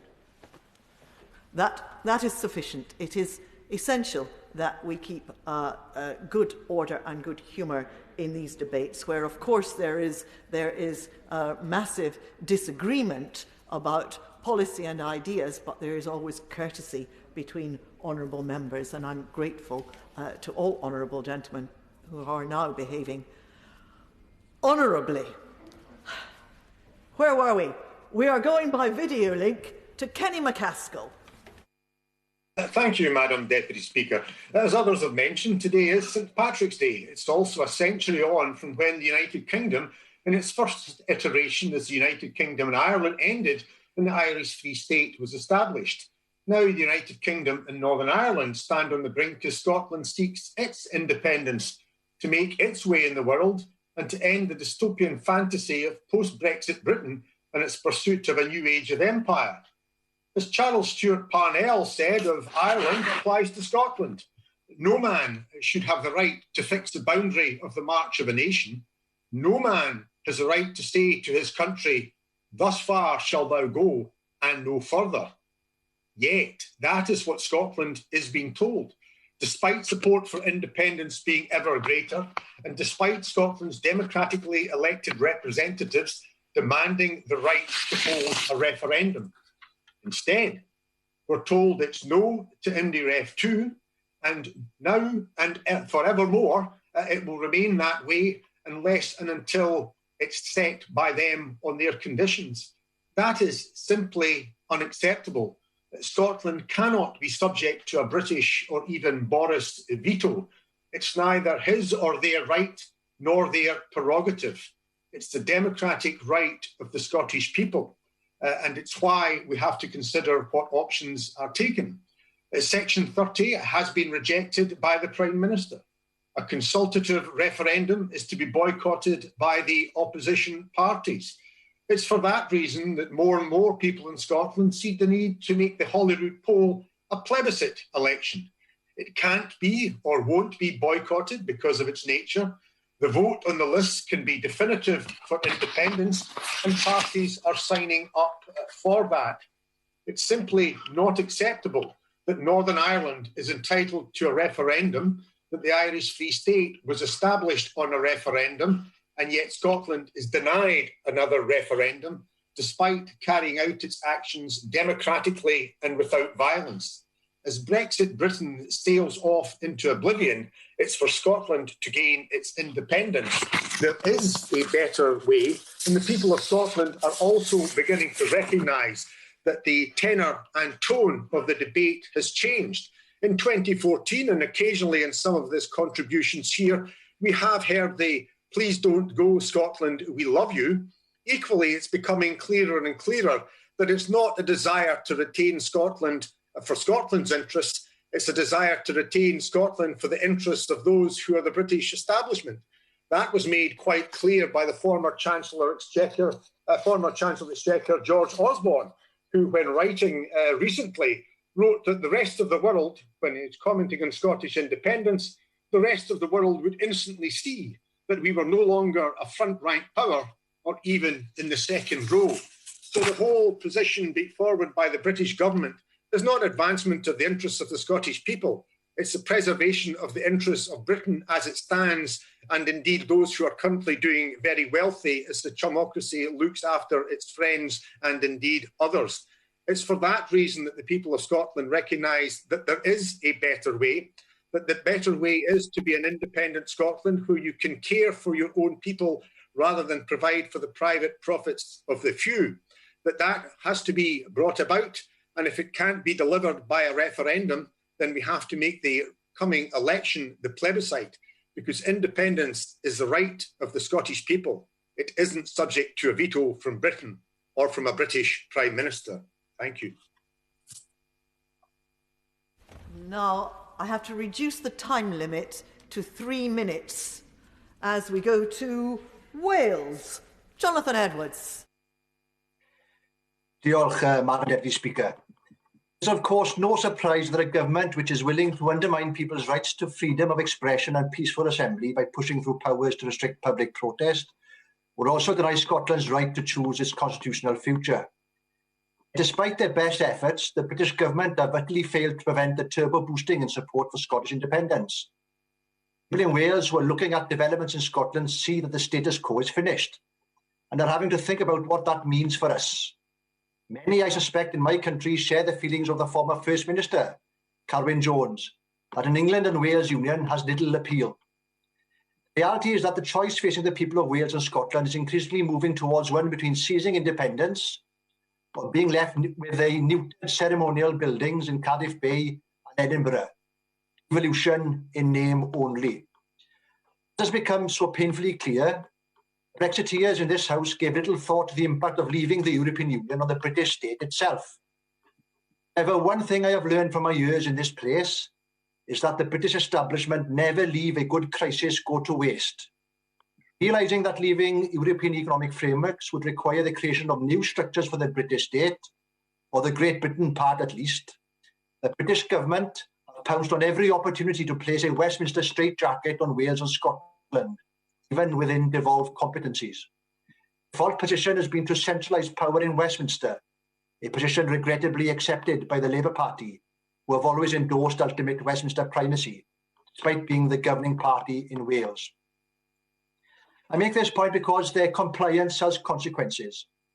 Broken funding system, never increasing wealth gap, and the highest rates of child poverty of any UK nation. Never have these failings been more apparent than during this crisis, when those who have the least have been affected the most. We are used to bandying statistics around this House in a game of one-upmanship. But I ask members, if you take anything from what I say today, reflect on the real state of affairs for communities and families in Wales and Scotland. The economic and social model of the British state is letting them down, and those who fail to oppose it are complicit. The Labour Party may have accepted this position, Madam Deputy Speaker. Increasingly, the people of Wales, as they have in Scotland, are refusing to do so. Hence, remarkable growth of Yes Company, the increasing support for Welsh independence. The devolution middle ground, which served the interests of all the Welsh political parties in different ways, is disappearing. The current constitutional turbulence, therefore, is likely to become a hurricane in the years to come. And when the wind blows over, I hope to see Wales, Scotland, and indeed England emerge as confident, outward-looking, collaborative and independent nations. Diolch yn fawr iawn. Paul Holmes. Thank you, Madam Deputy Speaker, and it's a pleasure to speak as a proud unionist in a debate on Scottish separation, where the latest polls show, as I mentioned earlier, that 57% of people in the latest poll would vote against separation from the United Kingdom. And what a ringing endorsement of the SNP's record in Scotland that shows. And on the 15th of July, I spoke in another SNP debate on the same issue, separation, showing now what I said then, that this is nothing more than a narrow-minded, party-focused, face-saving measure to cover their dire failures in government, and the Scottish people are fast becoming aware. Now, it's no surprise that they want to put Indy Ref 2 on their ballot papers, because, frankly, the Scottish people know that the SNP's record on domestic issues is catastrophic. In fact, their persistent calls for separation is the only transparent thing about the party sitting opposite. And let's take a quick snapshot of their record in government. Aside from their misleading First Minister, the SNP have failed to pay out £200 million in business support. Before the pandemic, the SNP presided over the lowest rate of job creations in the UK. International PISA study results show that the Scottish education system has gone backwards. The SNP are refusing to publish a crucial review into their failed curriculum reforms. Most areas of Scotland have fewer police officers on the front line since their failed merger. Violent crime in Scotland has been rising for the last 5 years. The SNP has missed out on their own legal emissions targets. No, I won't give away, I haven't got much time. And finally, the SNP said in 2014 that an independent Scotland would take 18 months to be set up. What a bizarre claim. No plan. How? No detail. How? No chance, Madam Deputy Speaker, when it comes to May. And now let's just say that their internal squabbles and factional infighting shows that they've had no plan for the people of Scotland. And they will make Scotland a poorer place by their obsession by separation, providing no detail on what that means for the people that they supposedly serve. The people of Scotland are waking up to the way in which they are being let down by the SNP. And in the next few weeks, I have every confidence. Yes, I will give way. One of the things that the people of Scotland are thinking at the moment. What's important is how they vote on May the 6th. So again, if the people for Scotland vote for parties that have got a referendum and a manifesto, surely they claim their rights to be respected and the will of Scottish people should be respected and there will be a referendum. I think, Honourable Desmond, I fully respect the right of the Scottish people. I respect the right of the decision that they made in 2014, and I wish that he would show the same respect to the people that he serves by accepting the decision that they made in 2014 when he claimed, and the leader of his party claimed, and I know she's in difficulty at the moment, but the leader of his party claimed it was a once-in-a-generation decision. They should abide by that and not try and mislead the Scottish people. And in the next few weeks, I have every confidence that unity and progress will shine through when many people in Scotland will vote Conservative to keep the union together, and then hopefully the Scottish National Party will be given the shock that they really need. Yeah. Chris Matheson. Thank you, Madam Deputy Speaker. I look across the SNP benches and I see honourable members who I consider to be friends and who I've worked well with in parliamentary cross-party groups, and I'm proud that the Right Honourable Member, the leader of the SNP in Westminster, has described me as a grandson of Skye in memory of my grandfather Alexander Matheson, who was born there over a century ago. Of course, I'm English, I'm also British, and I'm a Cheshire man, a Cestrian, and it's possible to identify as all three, which is why I'm saddened that now the narrow, divisive nationalism of the SNP has been allowed to eat away at people who in every other sense should know better. If nationalism is the answer, they're asking the wrong question. It's an ideology based on division, on difference, on setting one against the other solely on the confected grounds of limited, singular identity. And the SNP can't see the irony as they sit across from the Conservatives that they're two cheeks of the same backside. The Tories have become the party of petty Little England and nationalism. They claim to be unionists, but in fact the current government are the biggest threat to the union, as we're seeing with the predicted consequences on Brexit in Northern Ireland or the slashing of parliamentary representation in Wales. And the SNP revel in this, perhaps to promote their own narrow agenda, as though working in a symbiotic relationship with the Tories, perhaps to distract from their own terrible failings in government. I'll give way to the honourable gentleman for giving way. He states it is this side which is the biggest supporter of separation for the nationalists. May I remind him that it was the Labour Party that lost their voters in Scotland, which opened the door to the Scottish Nationalist Party, because they did not stand up for the Union as strongly as they should have done. Madam Deputy Speaker, well, it's their fault on the other side for what's happening in Northern Ireland and driving the Scots away, because the truth is that the SNP are more similar to the Tories than they let on.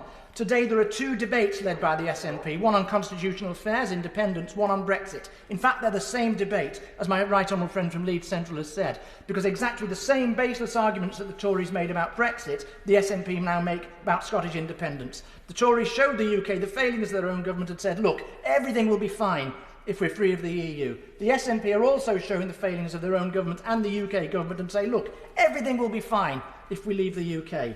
In the case of Brexit, every prediction was that it would take a hit to our economy, but that didn't matter because we'd be free. In the case of Scottish independence, every prediction is that the Scottish economy would take a big hit, but that doesn't matter according to the SNP because they'd be free. Both campaigns, will give way about, we're aware and are about narrow nationalism, appealing not to sense or reason or objectivity based on facts, but a feeling to emotion stirred by distrust of others. None of the Brexit arguments stood up. It was pure ideology. None of the Scottish nationalist arguments stand up to scrutiny either. Theirs is a pure emotional ideology. I'm just waiting for them to roll out "Take Back Control" as their campaign slogan, and the circle will be complete. I give way. I thank him for giving way. I'm a wee bit disappointed in his contributions because he knows we're better than that. And we want to be a forward-thinking, outward-looking country, not tied to this backward-looking global Britain. But what is wrong with wanting a country where the electorate elect the Parliament and parliamentarians of their choosing so that you have control?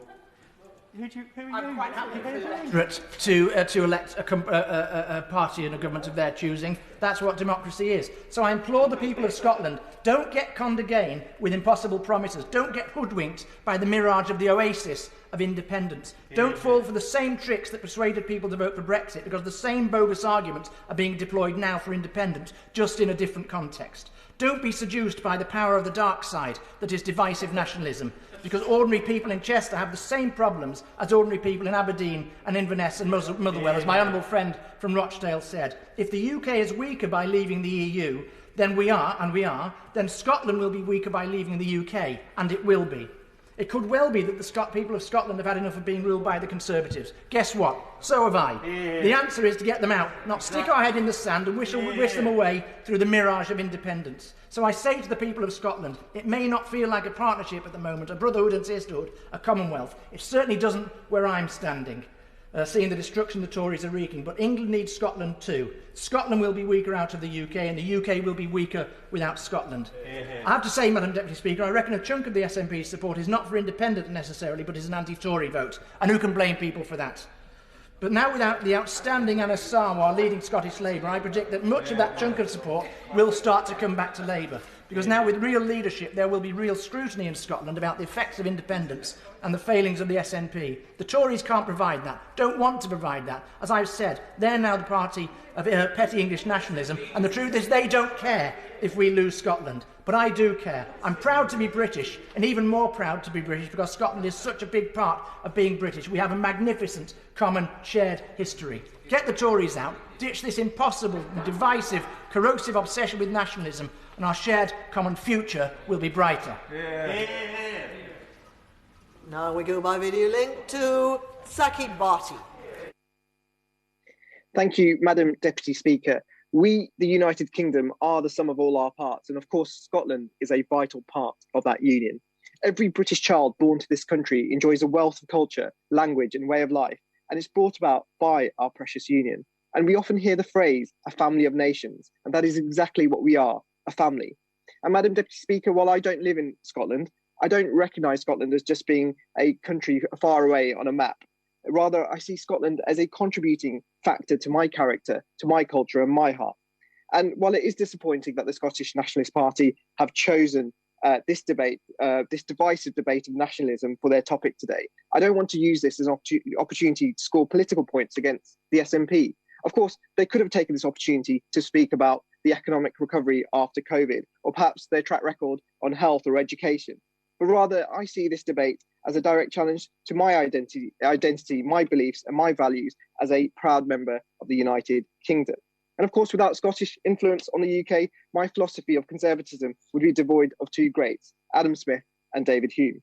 But looking to our position in the world now, what global Britain looks like, emerging from the COVID-19 pandemic, I'd like to set out the stall for why we are better as one United Kingdom, as one family.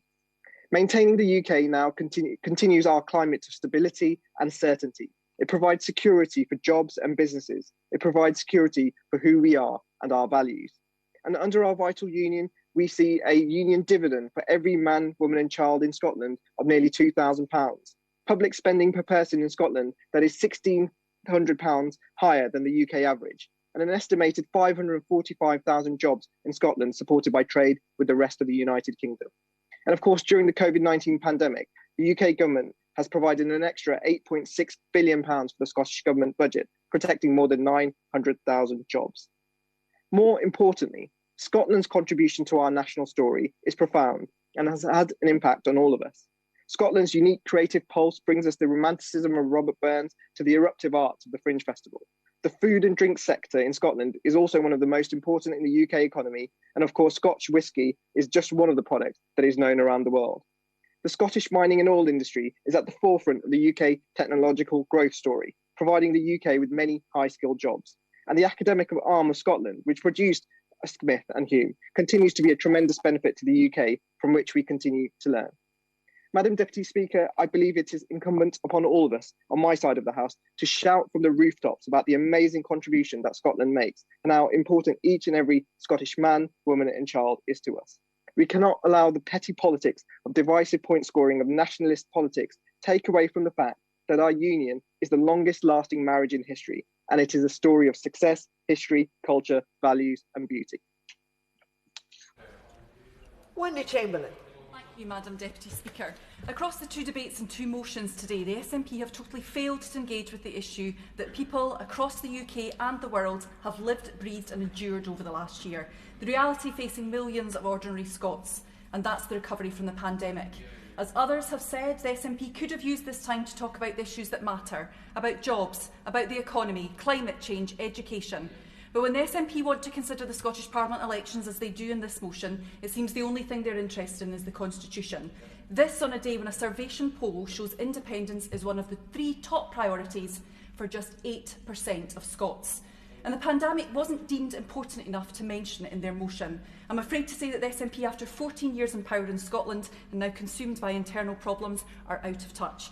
I think recovery from the pandemic is pretty important to my constituents. When I think of the small business owners in North East Fife who've contacted me over the last year, the restaurants, the cafes, the holiday parks, the hair salons, the wedding organisers and the mobile caterers. When I think of the problems which are facing the almost 4,500 constituents who've got in touch with me over the last year. When I think about the constituents who've contacted me in higher priority groups who are still waiting for their JAG 4 weeks after the First Minister said that she was satisfied that everyone in those groups had been offered a vaccine.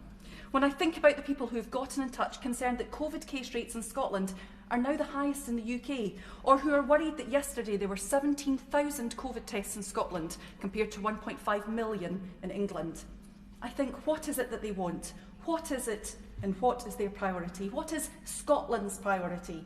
Is it to pursue a referendum this year, as the Cabinet Secretary for Constitution wants, at a time when Scottish GDP has flatlined after a record fall in 2020? Is it to advocate for an agenda that creates endless uncertainty for business on everything from what currency they will be using to how pensions will be nominated, right at the moment when so many of them are on the brink? Madam Deputy Speaker, I will be clear. Now is the time to put recovery first. It's what the Scottish Liberal Democrats want. We want to see investment in green jobs, in high-quality education, in good mental health services, in tackling the climate emergency. If the SNP had focused on these things during its 14 years in power, think of how much better life would be for people all over Scotland. Over the last year, we have all in this place dealt with so many pieces of casework from constituents who are struggling from the pandemic and lockdown, from people who have tragically lost loved ones. These people want our main focus now over the next few years, and as we approach the May elections, to be how we recover.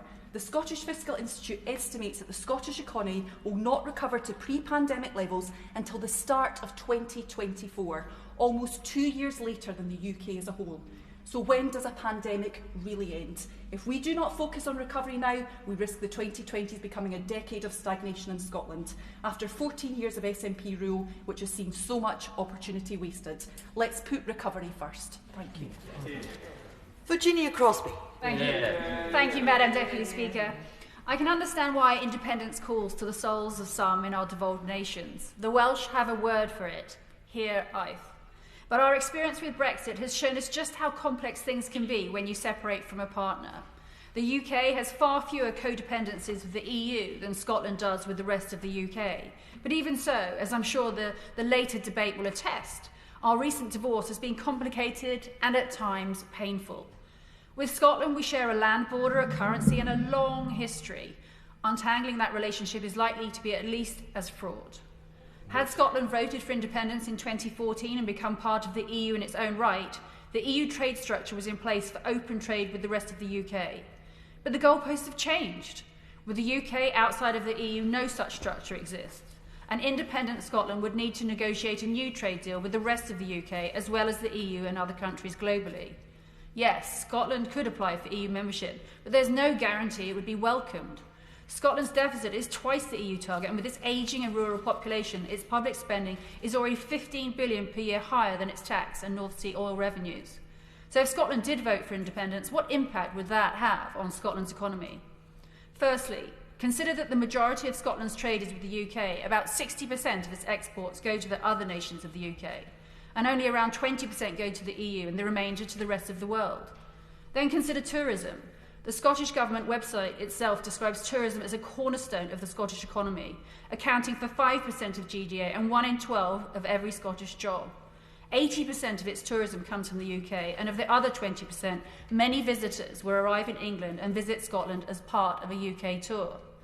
There would, of course, be significant downsides for the rest of the UK too. The Union would lose an important element of its rich cultural heritage, and the UK imports over 60 billion in goods and services into Scotland. So put in a border between Scotland and the rest of the UK with possible visa and customs checks, controls, duties and taxes, maybe a different currency, and well, I'll leave it to you to work out whether that will put any of us in a better place. Madam Deputy Speaker, I can understand why independence calls to some, but it's a romantic, idealised vision of independence. It's not grounded in practicality or realism. Independence simply increases the risks and uncertainty for our devolved nations, whereas a strong United Kingdom offers certainty and security for their citizens. As part of the UK, all our nations can pool and share their resources and strengths. Madam Deputy Speaker, we are stronger and more resilient as a union, and I believe in one union and one United Kingdom. Now we go to Edinburgh, to Joanna Cherry. Thank you, Madam Deputy Speaker. I suspect even the most ardent unionist would find it hard to disagree with the basic proposition that a country in a voluntary political union should at all times have the right to choose its constitutional future. The real question is when Scotland should be able to revisit the decision made in September 2014. British politicians telling us now is not the time tends to mean not ever. So let's analyse what once in a generation means in political terms. The 6.5 years which have passed since the 2014 referendum have been tumultuous. We've had 3 general elections, 3 prime ministers, and a UK-wide referendum on EU membership, followed by a serious push for a second referendum on the same topic from people such as the Honourable Member for Edinburgh South, who is so adverse to a second independence referendum. Notwithstanding those efforts, Britain has left the European Union, and now we are suffering a global pandemic. That's a lot more political change than normally happens in the span of a generation. And the result of all this turmoil is that more and more people living in Scotland want to revisit the decision made in 2014.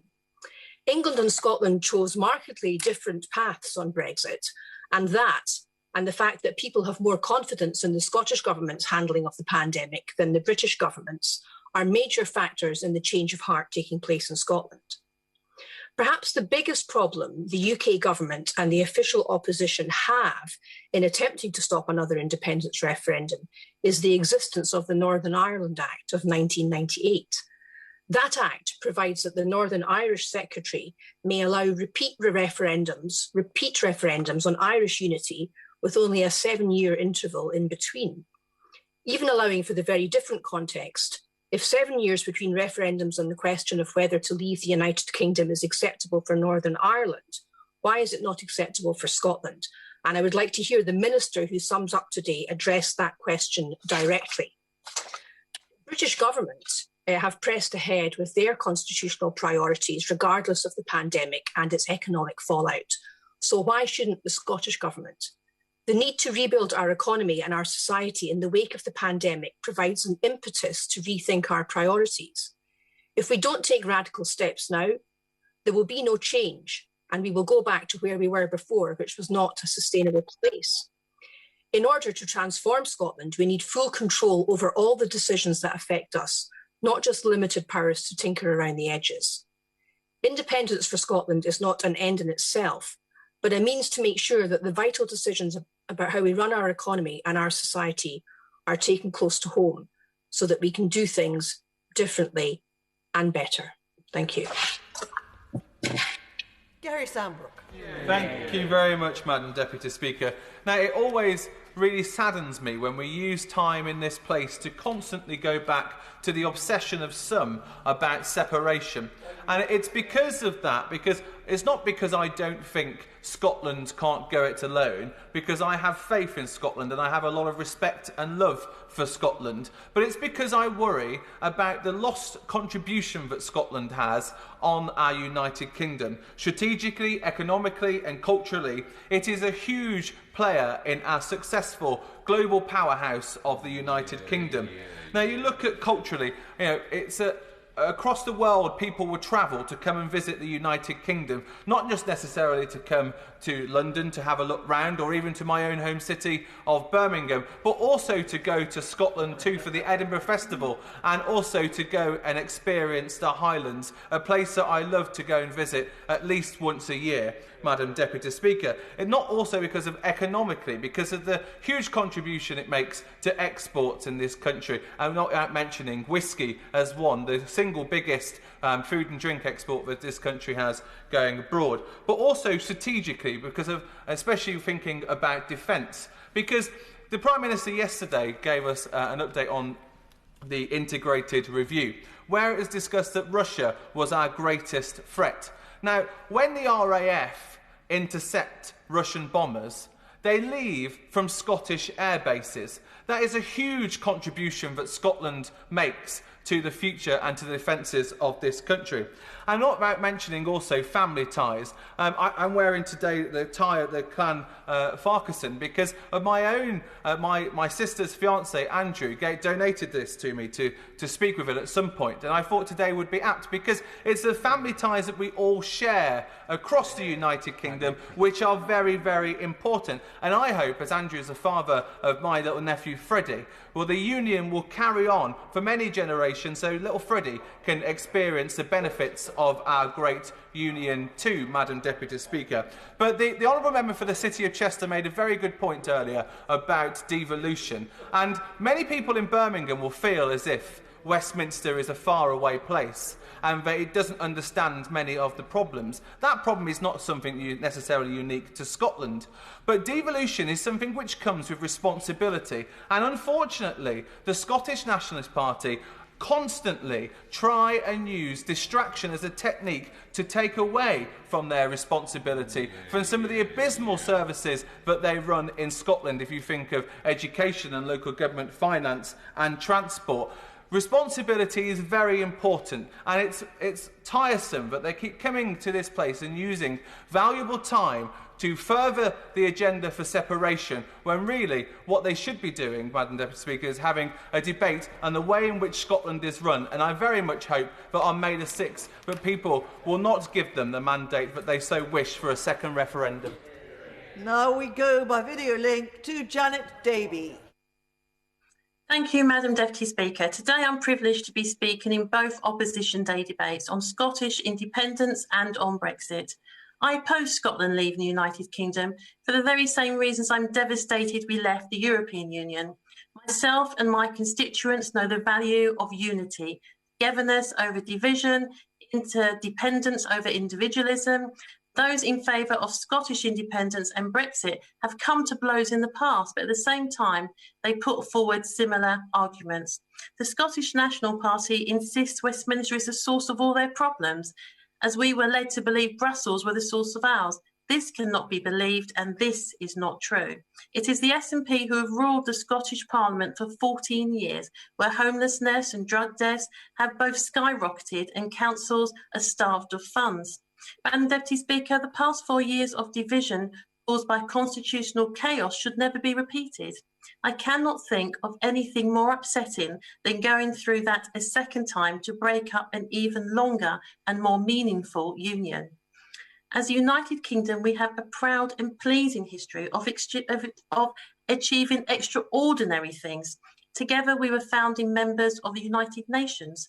We built this international collective based on our principles of solidarity. In the 20th century, together we fought off the rise of fascism. We are leaders in the G7 and the G20.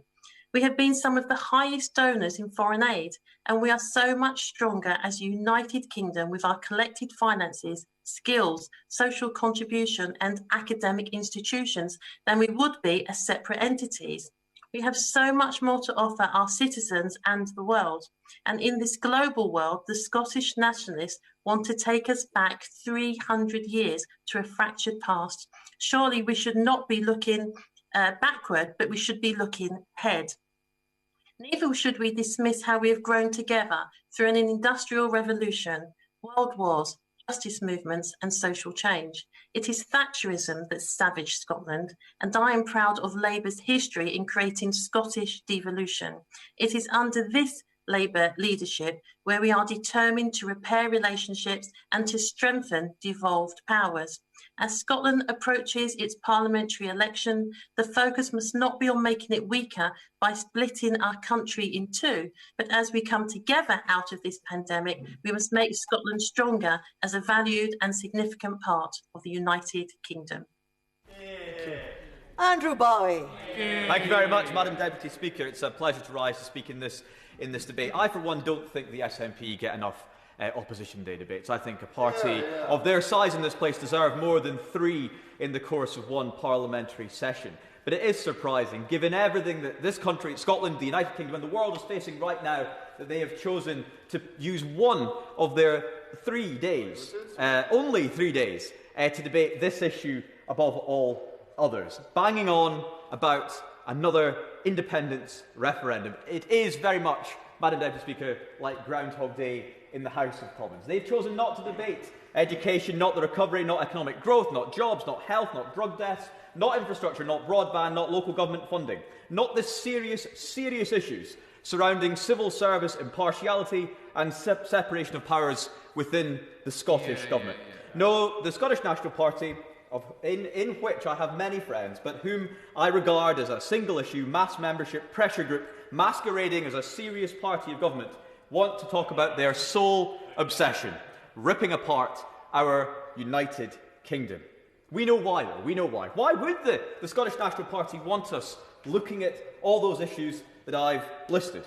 They wouldn't, because on every single one, they are failing Scotland. Failing Scotland on education. The attainment gap wider than it was when they got into power. Kids from disadvantaged backgrounds less likely to get to university in Scotland than they are in England. Failing Scotland on jobs and the economy. Growth of only 1.8% expected in Scotland in 2022, compared with a prediction of 5% for the rest of the UK.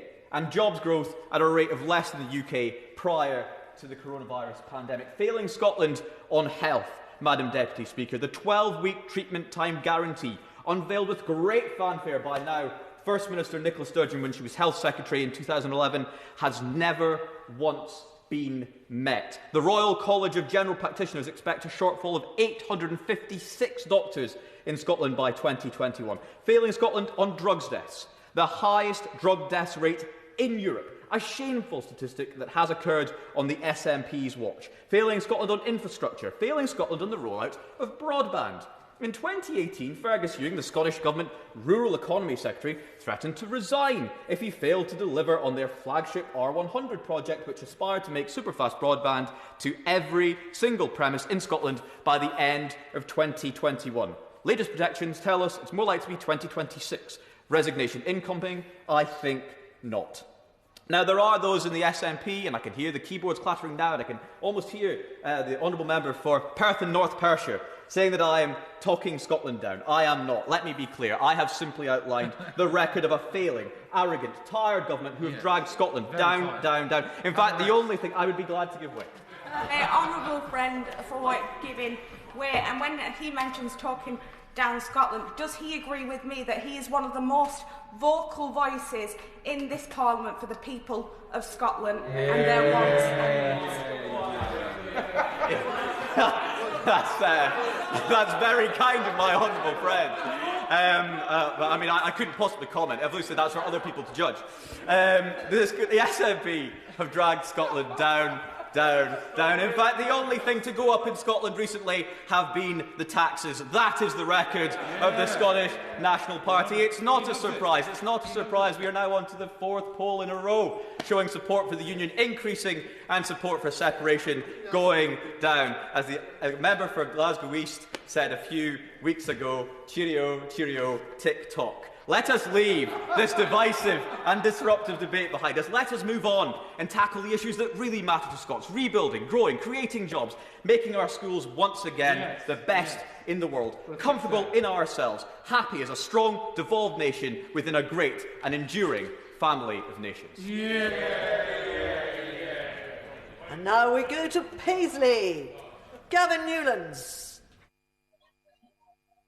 Oh, he's finished. Thanks very much, Madam Deputy Speaker.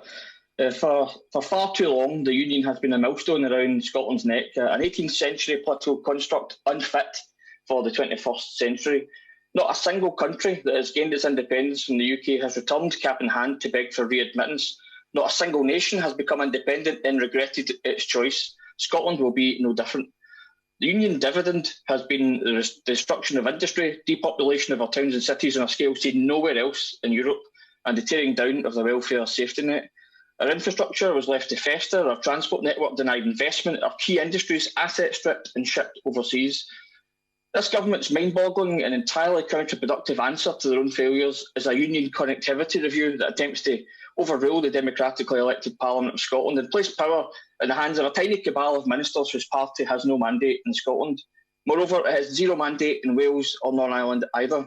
It has been decades since the Conservatives had any democratic legitimacy beyond the English border.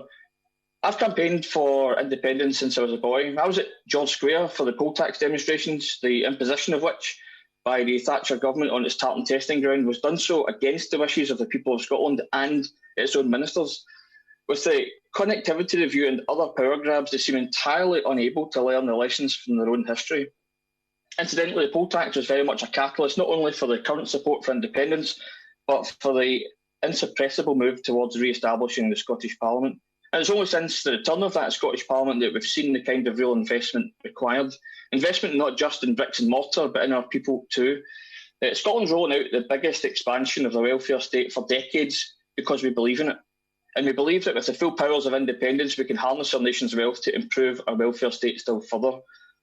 There's a realisation amongst an ever-growing majority of Scots that the UK is a failing state, having to resort to waving its trident missiles about for international relevancy, wasting billions in public money which should be used to help people, not threatening to incinerate them. Our relations with Europe, a fundamental cornerstone of our economy and society for decades, torched and ruined, with businesses across the country counting the cost and workers losing their livelihoods.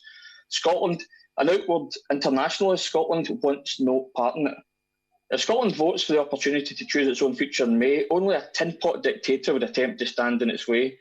I'm confident we'll seize that opportunity and the potential of independence, internationalism, and the transformational change our country still needs but which is blocked by a UK in full retreat, having given up on working with others. Independence is not a panacea.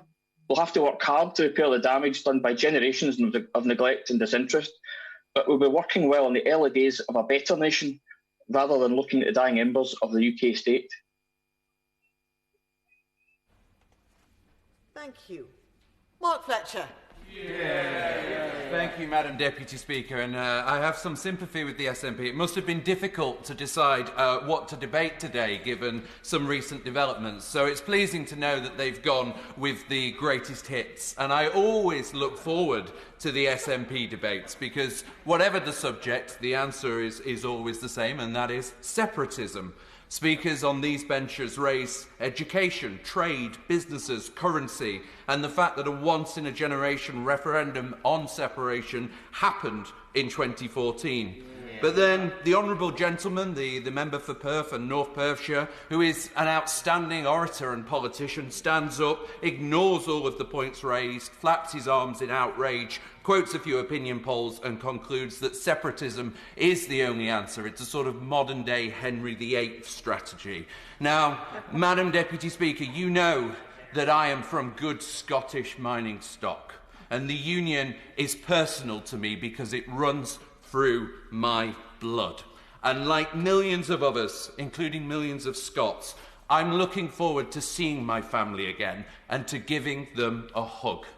But rather than focus on a time when the population wants to come together, the SNP wants to focus on tearing us apart.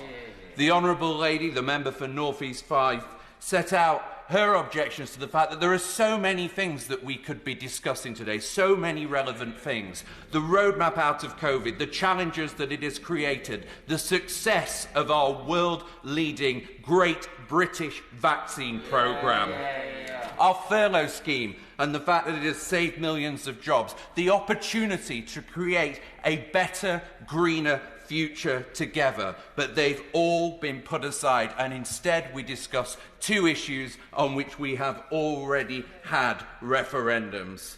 Now, I have sat through many SNP contributions in this chamber, and unfortunately for them, I think that they are becoming the biggest barrier to what they want to achieve. The truth is that the SNP have less faith in the great people of Scotland than I do, that they are increasingly out of touch with the wishes of the Scottish people. And as my honourable friend, the member for West Aberdeenshire, in an outstanding speech just set out, how they are failing on so many important issues. The Scotland that I know is intelligent, tolerant and proud. They are a vital member of this great British family, and they want us to focus on recovering from COVID and building a better future together. The politics of separatism is not the answer. West Streeting. Thank you, Madam Deputy Speaker. It's a privilege to speak in this important debate. It's a debate that people in England and right across the UK need to start paying greater attention to, because while I fully respect that the future of Scotland is one to be determined by the Scottish people, indeed the Labour Party's position on Scottish independence and the Union is one that is determined and led by the Scottish Labour Party, the decision that is taken by the people of Scotland will have ramifications right across the rest of the Union. And the argument I want to make on the part of the Union is both a pragmatic one and a principled one. The pragmatic argument is why now? Why now, in the midst of a global pandemic of a type we haven't seen during most of our lifetimes, when the challenge isn't simply to roll out the vaccine but to build the recovery? Why now would we plunge not just Scotland but the entire United Kingdom into a constitutional row, consuming all of the focus and all of the resources when the focus has got to be on rebuilding our country? Why now, in the midst of extracting ourselves from one sophisticated political and economic alliance, which we've already seen has caused real challenges and broken promises, would we seek to repeat the same exercise again with the very future of our own country? And then, of course, I look at the record of the Scottish Government. And it becomes perfectly clear why independence will be on page 1 of their manifesto, because the alternative is their record will be on the front cover. A record that has left 182,000 children in poverty, even in households where one person is in work. A quarter of all households in fuel poverty, and that was before the pandemic. The NHS 12-week waiting time guarantee not met since 2012 and breached 360,000 times. The 4-hour waiting time target not met since 2017 until the pandemic hit. 18-week mental health waiting times. An employment rate that's actually lower than the United Kingdom rate. And this is a record that we would see in the UK government too. I'll give way to my old friend. I'm very grateful to him for giving way. And we've heard criticism of the SNP picking this choice for the debate tonight.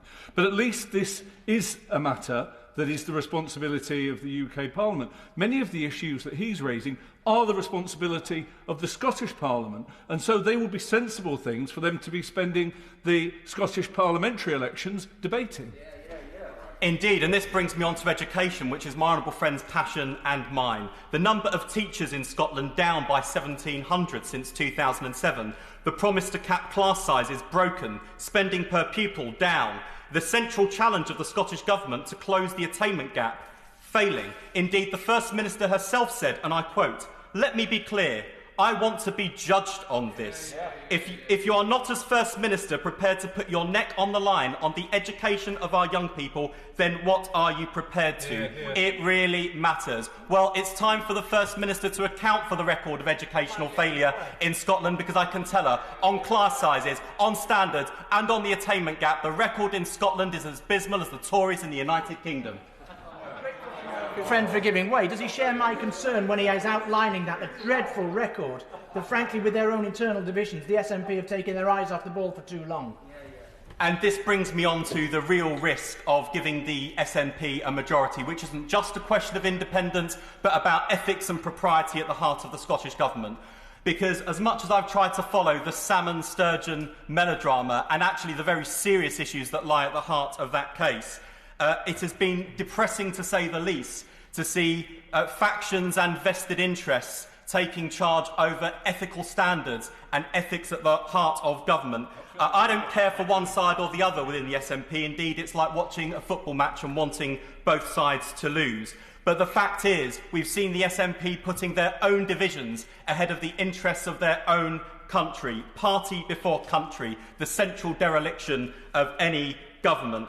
We saw where this got us with Brexit. Indeed, we've seen with the Brexit decision, the grass is not always greener on the other side. We've already been pulled out of the largest single market in the world, and we're seeing the consequences of that now. Why on earth would Scotland leave the most successful market in the world? In London and in Edinburgh, we've seen governments that have been in power for far too long, with the complacency, the arrogance, and the record of failure. And the choice facing the Scottish people in May isn't alien versus predator. The union offered by the Conservatives or the SNP Scottish Independence. There is an alternative being led by a fantastic leader of the Scottish Labour Party, Anna Sarwar, with a national recovery plan that has the potential to unite Scotland and unite our country, refocus on the priorities that matter. And whether you're a voter that's been sceptical about Labour in Scotland or sceptical about Labour across the United Kingdom, in London and in Edinburgh, we ask you to give our leadership a second look, to get behind the Labour Party, which I think, listening to the debate this afternoon, is at this point the only party that can keep the union and rebuild a stronger, more fairer United Kingdom in the future. Sarah Brickliffe. Madam Deputy Speaker, and I would say that it's an honour to follow on from the Honourable Member for Ilford North, but there were certain tweaks that needed to be made to the Speaker. Sitting here listening to this debate, it struck me how depressingly similar much of what I'm hearing from the SNP truly is. A referendum was held to decide an incredibly important issue which impacts on the future of our whole country. Prior to the poll, all sides agreed that the result would be respected and that everyone would adhere to whatever the public decided. It would be a once-in-a-generation decision. People voted and a clear winner emerged. Then suddenly the sands began to shift. Some of those who were on the losing side of the referendum began to move the goalposts to insert caveats and get-outs. They started to demand the vote was rerun, or the question changed slightly. They claimed things had moved on.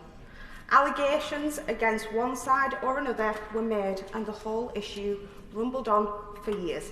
Does that sound familiar to anyone? Like Brexit, Madam Deputy Speaker, sorry, my leg is going. The debate around Scottish independence polarises families and communities. It turns friends against each other and divides people from their neighbours. I would therefore very gently ask the SNP this question. Is now really the time for this? Is now truly the time to sow division and uncertainty? At a moment when we haven't even yet come out of the pandemic, let alone recovered from it economically. When many people have lost, are losing or are worried about losing their jobs, it doesn't matter whether someone lives in Aberdeen or Accrington. The priorities are the same. I would encourage the SNP to focus on these day-to-day issues rather than obsessing over constitutional changes. We go by video link to Patricia Gibson. Thank you, Madam Deputy Speaker. I have to say I cannot understand why this proposition that Scotland has the right to choose her own future is so controversial for some.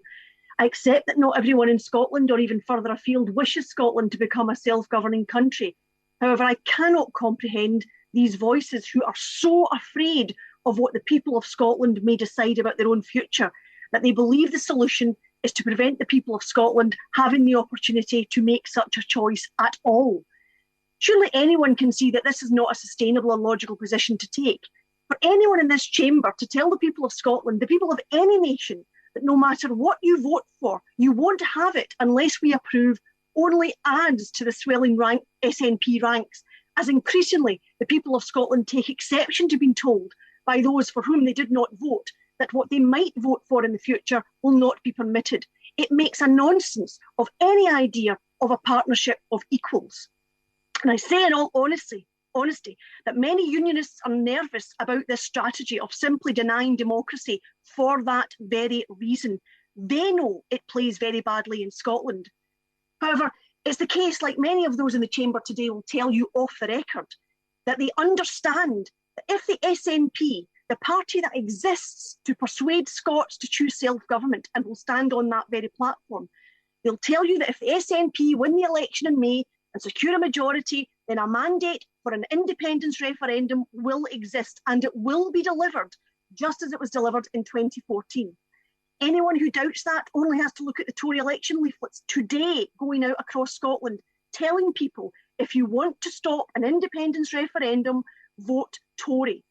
That's how we know that an SNP majority will absolutely deliver that mandate. It's as simple as that. So despite the bluster, the attempts to divert the debate down blind alleys, the shrieking at squirrels, that these are the undisputable facts. Today is about Scotland's constitutional choices. And I have to say to those who deny such a choice even should exist, you are sorely out of touch with the people of Scotland. Madam Deputy Speaker, this debate is too often framed in terms of pounds and pence arguments. What Scotland does or does not get from its membership of the United Kingdom. And yes, that is important. We should look at the benefits. We should recognise, as any sensible person would, that almost £2,000 every year goes to every single man, woman and child in Scotland from the treasuries of Wales, Northern Ireland and England. We should recognise the incredible benefits of the Union in our response to the pandemic and the vaccine rollout, which has been supported both by England, by manufacturing in Wales, and by the Moderna vaccine being manufactured in Novavax vaccine being manufactured in Scotland. We should recognise the strength of the United Kingdom Treasury to support businesses and families through this difficult time. And yes, we should recognise the strength of a single currency. But my personal economic experiences are much better than mere spreadsheets. Before coming to this place, I was the managing director of a business that's based in England. I didn't think twice about setting up 3 businesses in Scotland because it's part of the union of this country. They were profitable, they created employment, and more importantly, My business benefited from the expertise of Scots working together with us. And yet I can compare that directly with a contemporaneous decision not to invest in Ireland. Why was that? Well, it was because partly it was a different currency, partly because of the increased difference in regulations.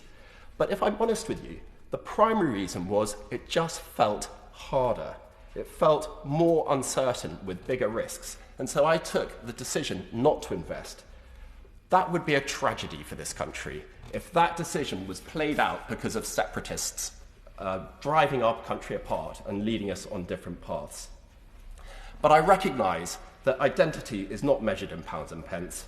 It may sway some, but it wouldn't sway me unless the union was much more powerful than that. And it is so much more powerful than that. What about us? What about us as individuals and as families? Personally, the union is who I am. I'm proud to be quarter Scot. I'm proud to be quarter Irish. I'm proud to be half English, and though the maths doesn't add up, I'm proud to be a bit Welsh as well. We are summed up by this as a nation. We are a family of nations, but we're also a nation of families. Madam Deputy... Yes, I will. Thank you very much. Thank you, my honourable friend, for giving way. He's absolutely making being a fantastic advocate for the union. And he says it's not all about pounds and pence. But let's look at how stronger we are together. The average per capita contribution to a constituency in England is £9,000. The average in Scotland is £11,000. Doesn't that show to the Scottish people that a United Kingdom sharing prosperity and sharing government income is a good thing? Madam Deputy Speaker, my honourable friend is absolutely right. And it does beg the question that if the separatists were successful in their game and left the United Kingdom and then subsequently tried to join the European Union, what would they do with their structural deficit, which is more than twice the amount that's legally allowed for membership of the European Union? Madam Deputy Speaker, I conclude with this thought. I am a mongrel, but I'm proud of it. I'm a mix of bloods and races, from Scotland, from Ireland, from Wales, and from England. We are a mongrel nation, and like every mongrel, we are the better and the stronger for it.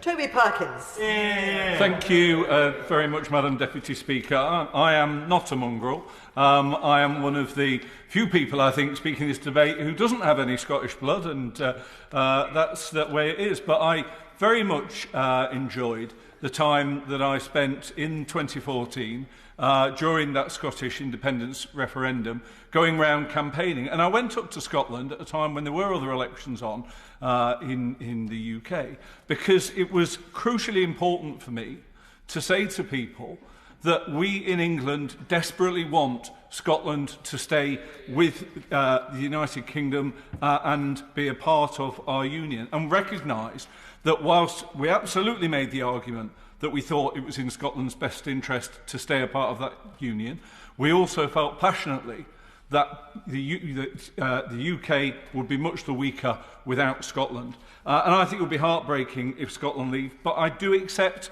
that it is a choice for the Scottish people.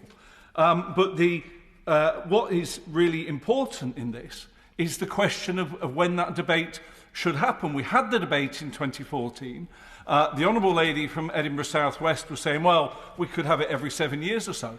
But it's clear what she wants is to keep having the question, keep having the debate time and time and time again, on the hope that one time, on one day, they might just get over the line by 0.1%, and then, with no more referendums saying that, then it'll be over. Then you've made the decision. And so the fact that we had a pretty decisive referendum back in 2014, over almost 10%, 55 to 45 in favour of remaining in the Union. And we should remember that more people in Scotland voted to stay in the United Kingdom than voted in the European Union referendum to stay a part of the European Union. We keep hearing from the SNP that Scotland's being dragged out of the European Union against its will, but more people, more Scottish people, voted to remain part of the UK than voted to remain a part of the European Union. Now, when it comes to opinion polls, polls go up, polls go down, we all know that in all walks of life. But one thing's been consistent. Even people who want independence for Scotland do not think now is the time that that should be happening. And those polls are really consistent. Yeah, I'll happily give way. I thank him for giving way. If actually properly analyses the polls, it shows that the majority of people do want a referendum in the next few years, so that's actually wrong. But he did rightfully acknowledge it's the right for the Scottish people to decide. So when does he think the Scottish people should be allowed to make that decision, as it were? Well, I think the first thing that I would say on that question is it is a matter for the UK government. So it would be one thing for the SNP to go into a general election campaign saying a vote for us is about independence. But it isn't the responsibility of the Scottish Parliament. So it's a very odd main thing for the SNP to ask for people to be re-electing them on that basis. And the question I would ask SNP members is, what should someone who wants independence but doesn't think we should have a referendum now, think we should have one in a few years' time, how should they vote this May? Should they vote for the SNP, knowing that the SNP will claim that that is a vote in favour of a referendum? What about someone, and we've heard from my honourable friend from Edinburgh South, many of the failings of the SNP administration in Edinburgh, but what about someone who thinks the SNP are doing a good job and they want to carry on electing an SNP government to run the Scottish Parliament, but they don't want independence? How should they vote? Because they know that if they vote for the SNP, because maybe they want Nicola Sturgeon to carry on being the First Minister, that will be taken as a vote for independence. I'm not getting any interventions on this. I'm asking them, how should these people vote? Well, I'm happy to. I'll give away some. The answer in both cases is surely to vote SNP, because the decision about independence is a separate one for a separate referendum. It's to decouple the issues. That is why we support a referendum. Well, I'm grateful to him for that point. I think it's a really important one, because the honourable gentleman from Edinburgh East was earlier saying if they vote for SNP, they know what they're voting for. They're voting for an independence referendum. But what the gentleman who's just intervened is saying is no, if they want an SNP government, they should vote for us, and the referendum is a question on another day. And so the mandate that the honourable gentleman was claiming at the start of this is not actually a legitimate one, because it will actually lead to exactly what has just been said. So I'm grateful for that clarification. So, Madam Deputy Speaker, there will be a huge economic hit to Scotland in the event that it leaves the United Kingdom. There will be a huge hit to England. I have businesses in my constituency who've just discovered how difficult it now is to sell into the European Union as a result of Brexit. That is exactly what will be happening to businesses who are attempting to trade either side of the Scottish border in the event that that Scotland goes independent. My honourable friend from Edinburgh South listed a whole variety of questions about independence that we never have a debate on, that remain unanswered.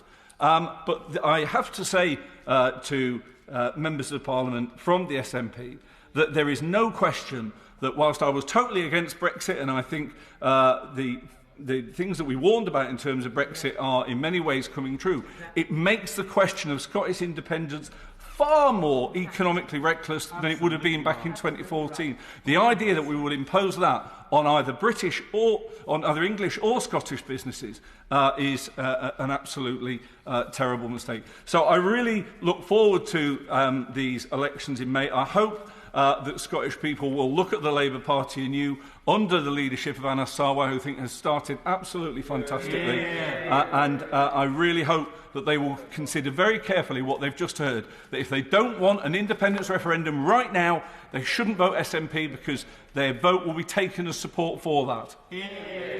Chris Clarkson. Thank you, Madam Deputy Speaker. For a few days now, we've been playing a guessing game in the PPS's WhatsApp group about what the subject of this debate was going to be. The running joke being that, of course, whatever it was, whether it was fisheries or education or colonising the moon, it was actually going to be about separatism. So imagine our surprise when they just dropped the pretence and brought forward this debate. It's the sort of transparency and honesty that their colleagues in Holyrood can only dream of and then promptly forget again. As a card-carrying member of the Conservative and Unionist Party, it'll come as as no shock to members that I am not in favour of smashing up a successful 300-year-old union based on petty spite and grievance. But it does give me the opportunity to point out that there's a special union connection today on St Patrick's Day, as he was a Welshman, so it's proof that we've been doing this for quite a while now. Like a lot of people in this chamber, I campaigned in the 2014 referendum. I didn't personally have a vote, but I felt I should get involved because it was actually my country that the party opposite was trying to smash up. And I would hope that if one of their populist cousins, like UKIP or the BNP, came to power here, that people would come down from north of the border to support the unionist majority in our fight against that particular brand of divisiveness. That's what families do. My seat, Hayward and Middleton, is in the northwest of England, and in a very real sense we're the union region. We're the only region to be represented by MPs from all 4 of the home nations. We border Scotland and Wales, as well as 4 other English regions. And they make us who we are. They enrich us. And apart from the strategic placement of the Pennines to keep the Yorkist hordes at bay, we don't want any borders with them. The party opposite doesn't have a mandate for another divisive referendum. It's barely getting on with the day job it was elected to do, spending all its time avoiding democratic accountability to MSPs and airing their dirty laundry in public. Unless people actually specifically went out in 2016 in the hope their children's hospitals would be closed and their schools would slide down the PISA rankings, it's very hard for them to justify the claim that they're delivering what people voted for. It looks increasingly like another diversion tactic to be focused away from yet another botch policy or another sex scandal swept under the First Minister's living room carpet. Will my honourable friend give way? I most certainly will. Thank you. My honourable friend is making a fantastic speech, and a few times he's alluded to the fact that, irrespective of the question, the answer is always separatism when it comes to the SNP. Does he agree with me that they are increasingly resembling some sort of Nigel Farage tribute act? I thank my honourable friend for that intervention. I think he's absolutely spot on. Madam Deputy Speaker, this will come as no shock to members. I am a bit of a geek, so I recently watched the 2016 Holyrood election coverage from the BBC, and the First Minister was asked what her priority for the next Parliament would be. So based on the past 5 years, you would probably reasonably assume it was a second independence referendum, or perhaps shutting down free speech, which is one of the few policies her government's actually managed to deliver. Instead, she said it was education, a subject on which she wanted to be judged. She then managed to avoid having a debate on the subject for over 2 years. Now, it could simply be the case that she forgot to do this, like she forgot conversations with senior civil servants, with other MSPs, or indeed her own husband. This forgetfulness seems to be the reason that she's forgotten her once-in-a-generation pledge from 2014 and her promise to respect the result. Could I politely suggest to our nationalist colleagues that they should focus on the day job, or they may find out the electorate has a slightly longer memory than the First Minister? We now go by video link to Jamie Stowe. Thank you very much, Madam Deputy Speaker. I have listened to the debate with a sort of wry interest, if you like, because on the 30th of March 1989, I was actually there. My name is on the claim of right. And I think I can say I'm the only member of the House of Commons to have that honour. So I know about the Scottish Parliament. I served for 12 years in the Scottish Parliament. I was actually a committee chair. And I know what was all behind it, what was described by John Smith as the settled will of the Scottish people.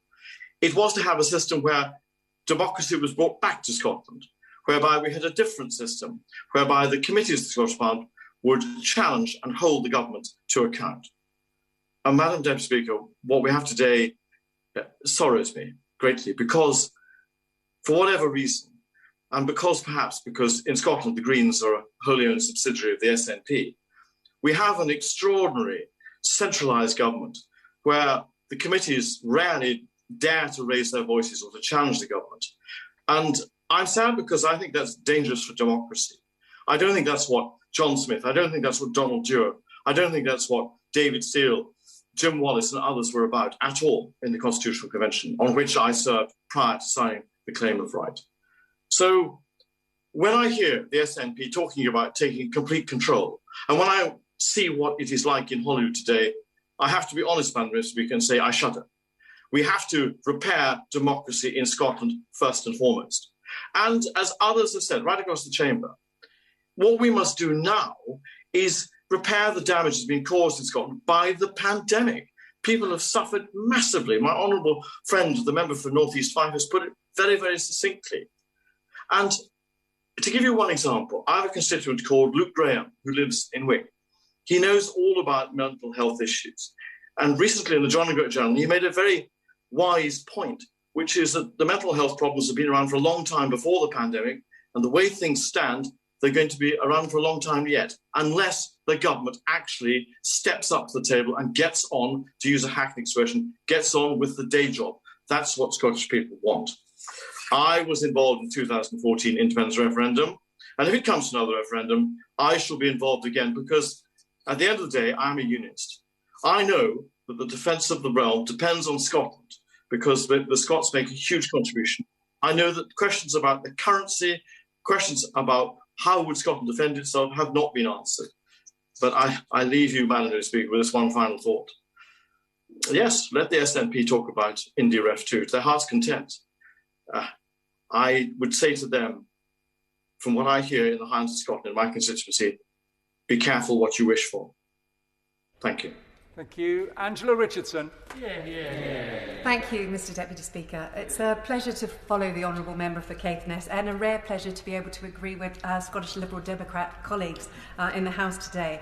I could wax lyrical about my love of Scotland. New Zealand, the country of my birth, has a deep affinity with Scotland. It was forged with the blood, sweat and toil of Scottish immigrants, alongside those from other parts of the UK, like my forebears. A wonderful melting pot of culture and values where all understood that anything could be mended simply by using a piece of number 8 fencing wire. Turning to today's debate, too often we talk about the benefits of the Union to Scotland, including sharing of fiscal resources, but I would like to focus on the benefits that Scotland brings to the Union. Economically, a wonderful trading relationship, where approximately 60% of exports come to the rest of the UK, including whisky, with more than 10,000 jobs in Scotland in this industry. I can certainly speak for my own household that the day we run out of a decent bottle of single malt is a grim day indeed. Scotland is essential to UK defence and meeting our obligations to our NATO allies. UK naval shipbuilding is concentrated there. Scotland's top universities are important in the UK's wide ambition to be a global leader in science. And culturally, as mentioned by my honourable friend, the member for Birmingham Northfield, we are enriched by events like the Edinburgh Festival, which is a Scottish, UK and a global event. I look forward to my visits to Scotland, where the welcome is always warm, the scenery is stunning, and tourism is another fantastic asset for Scotland. It is important to recognise that there is little that divides us in our human experience, whether we hail from Glasgow, Newcastle, or an immigrant like me, who is proud of the privilege of being a British citizen. And it is the responsibility I now hold in this place to always be mindful of the UK-wide interest, along with the interests of my constituents in Guildford, who would be poorer for Scottish separation. I support the amendment on the order paper in the name of my right honourable friend, the Prime Minister. This last year, tackling coronavirus has impacted every corner of our precious union. Thankfully, innovation has moved on significantly from mending things with a piece of fencing wire to the miraculous, speedy creation, approval and rollout of the life-saving vaccines. I'm delighted that all four corners of our union have benefited and that the UK-wide furlough scheme has sought to protect jobs and livelihoods. We have much work to do in order to build back better. I will give way. Thank you, Mr Deputy Speaker. Like the Honourable Lady, I've also got a dash of Commonwealth blood in me, though in my case it's maple syrup. Does she agree with me that actually our United Kingdom has informed a great deal of the character of many other nations, and to take that away would be to break those historic links too? I thank my honourable friend for his intervention. Yes, indeed, Canadians benefit greatly from Scottish immigrants as well as immigrants from other parts of the United Kingdom. And I know in the world wars that we fought that there were soldiers from all over the Commonwealth who could trace their roots back to all parts of this United Kingdom that fought heroically in order that we could have the freedom that we benefit from today. And so I think we always should recognise the impact outwards of the UK into the rest of the world and those relationships as they come back, which makes us truly a global place to be. I think we are infinitely better placed to recover from coronavirus if we work together as 4 nations in our proud union. Thank you. Jim Kinnock. Scotland is a great nation with a proud and unique history, and Scottish identity should be valued and cherished. That's why, when the Labour Party last came into government, we delivered the devolution settlement and established the Scottish Parliament. But national pride, whether in Scotland or elsewhere, is deeply rooted in national prosperity and security. Economic strength is a foundation stone of national pride. And the fact is that this economic strength can only be achieved if the 4 nations of the UK club together and pool our resources. Together, we are so much more than the sum of our component parts. I will give way. The Labour First Minister of Scotland has said that the union is over. Isn't it the case that the Honourable Member's party is too willing to jump into bed with separatists and nationalists, which undermines the very foundations of the union? For his intervention, last time I checked, the Labour doesn't have a First Minister in Scotland. I think he must have meant Wales. An easy mistake for him to make, I'm sure, but I would urge him to be a little more careful next time. The Welsh Government's position is absolutely clear. We are the party of devolution. We delivered devolution. It is working for the Welsh people, just as it should be working for the Scottish people. We are utterly opposed to independence in Scotland and in Wales. Britain is still a significant economy and a world power, despite the UK Conservative government's botching of the EU trade deal and the weakening of the international relationships that we should be building rather than destroying. But the simple truth is that our economic clout and our national security are founded on our unity as a United Kingdom. We're entering an era of great power competition, with threats increasing. The SNP, of course, intend to ditch our nuclear defence capability if they were to secure independence, thus undermining the security of the very nation they wish to lead. Betting the House on rejoining the EU would also be profoundly unwise. 60% of Scotland's export trade is with the rest of the UK, compared to only 19% with the EU.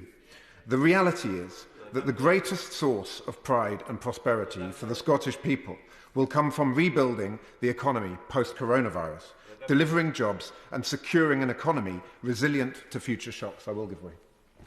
I thank you for giving way. On the position of nuclear weapons, allegedly Scottish Labour have got a position that they're against Trident and they want nuclear weapons removed from Scotland. So is Scottish Labour's position untenable? The position of the Labour Party is that our commitment to our nuclear deterrent is indivisible and is not up for negotiation. What is extraordinary is the position in the integrated review of this Conservative government increasing our nuclear capability by 40% whilst cutting our armed forces, which has got to be the most counterproductive defence strategy that we've seen in recent times. But I digress. The point is that the position of the Scottish Nationalist Party government is not what patriotism looks like. After the suffering of the last 12 months, compounded by a decade of Tory incompetence at UK level, now is not the time to roll the dice on a divisive referendum which would be profoundly detrimental to the interests of the people of Scotland and to the post-pandemic recovery. That is what isolationist nationalism would look like. Mr. Deputy Speaker, the current Scottish Government is presiding over an education system in crisis, a health service lacking doctors and nurses, an economy in which 230,000 Scottish children are living in poverty. The SNP's sole focus now should be on improving the lives of the Scottish people. Arguments about a referendum won't get a single Scot back into work. They won't lift a single Scottish family out of poverty or rebuild the Scottish NHS. Scotland deserves better. Scotland deserves a Labour politics where our national pride is founded on our shared prosperity and our common purpose. Under the leadership of the inspirational Anna Sawar, Scottish Labour can build that Scotland of the future. Thank you. Thank you. Jacob Young. Thank you, Mr Deputy Speaker. Happy St Patrick's Day. It will come as no surprise to many in this House that I'm a proud unionist, just like the vast majority of Scottish people in their most recent independence referendum. I support our union because we are better together, and some of the amazing things that bring us together is how our towns and cities reflect one another. In Redcar and Cleveland, we produce more than 50% of the UK's commercially viable hydrogen and are home to the UK's first hydrogen hub, linking us firmly with Northern Ireland and Wrightbus, producing the UK's hydrogen bus fleet. Redcar and Cleveland is a steel town, and although we sadly lost our blast furnace in 2015, we still manufacture steel at British Steel in Lackenby, linking us firmly with the steel industry of South Wales, a lot of which is still exported from Teesside. And Redcar and Cleveland is home to a large petrochemical footprint where I used to work, and we transported ethylene molecules up and down the WeJet, the Wilton Ethylene Grangemouth pipeline, firmly linking Scotland's petrochem and oil and gas sector with ours. Our union is better together, and it's time for the SNP to own up. They don't want independence. If they did, they wouldn't want to join the EU. They just want to break up our United Kingdom, and they'll stop at nothing to achieve it. The latest polls are clear that the people of Scotland are turning away from independence, yet the SNP are desperately clinging on to their sinking ship. They claim to represent Scotland, yet at every opportunity they ignore their own people's voice when it doesn't fit their narrative. We're now nearly 7 years on from the 2014 referendum, and they still don't accept the result, just like the Labour Party on Brexit, constantly trying to overturn the will of the people. The SNP like to tell us, Mr Deputy Speaker, that a vote for the SNP is a vote for independence. But they know that isn't the reality. They prefer to shout as loudly as possible about independence so they don't have to face the realities of their failures in leadership day after day. And while support for independence falls, the SNP shambles unravels. Scottish people can see for themselves the kind of Scottish administration that they've had for the past 14 years. Unfit to lead, unfit to listen, while breaking their necks in their obsession with the separation from our United Kingdom. If the SNP cared about Scotland, they'd focus on improving education, not separation. If they cared about Scotland, they'd focus on cutting NHS waiting times, not separation. If they cared about Scotland, they'd focus on tackling rising crime and drug abuse, not separation. But the reality is, Mr Deputy Speaker, they don't care about Scotland, they just hate Britain. The SNP want out of Britain and in the EU. The Liberals want in Britain, but in the EU. While the Labour Party won't tell us their view on either. It is only the Conservatives who are focused on a brighter future for Scotland as part of our proud United Kingdom. And the last backbench contribution in this debate, David Linden. Thank you very much, Mr Deputy Speaker. On Monday, the Chancellor of the Duchy of Lancaster called Scottish independence a distraction from our economic recovery from COVID-19. We've heard that today, but the motivation for the Minister's comments is the real distraction. He wants a distraction from the billions of pounds of taxpayers' money handed to Tory donors for PPE with no contract scrutiny. He wants a distraction from the billions wasted through the outsourcing of track and trace in England. He wants a distraction from the revelation that 39 out of 45 places to receive a share of the first £1 billion in Towns funding are Tory constituencies. He wants a distraction from the cronyism scandal that surrounds the appointment of the Ofcom and BBC chairs that would frankly make the Kremlin blush. He wants a distraction from the announcement that the UK is to spend billions on yet more nuclear warheads that can never be used. No money for the nurses in the front line battling COVID for the past 12 months, but plenty of money for their mates and for their Cold War era militarism. He wants a distraction from Westminster's failure to include around 3 million people in COVID support, from inadequate sick pay, from food banks unable to cope with demand, from the worst state pension in the developed world, from the disaster of Brexit, from the undemocratic and perpetually bloating House of Lords, from the pittance paid to disabled people in legacy benefits, and from the shocking two-child policy and rape clause. I could go on and on, Mr Deputy Speaker, but what it really boils down to is this. If Scottish independence is a distraction from all of that, then it's hardly any wonder so many people in Scotland are having their heads turned. Biddy Link and the wind-ups. Pete Wishart. And thank you very much, Mr Deputy Speaker. And it's a great pleasure to sum up this debate this afternoon. My only regret, of course, is that I'm not in the chamber to deliver this speech personally, as I always, as you know, enjoy my little exchanges and interventions from my friends on the Conservative benches. And listening to their contributions today, there is frustration that I can only send them all my love to them virtually. There have been some fantastic contributions from my honourable friends today. Then there were some speeches from Conservative members. How these debates usually go is that we make the positive case about Scotland and all the opportunities that independence will present to our nation. We talk of Scottish democracy, the claim of rights, the Scottish people's inalienable right to determine their own future.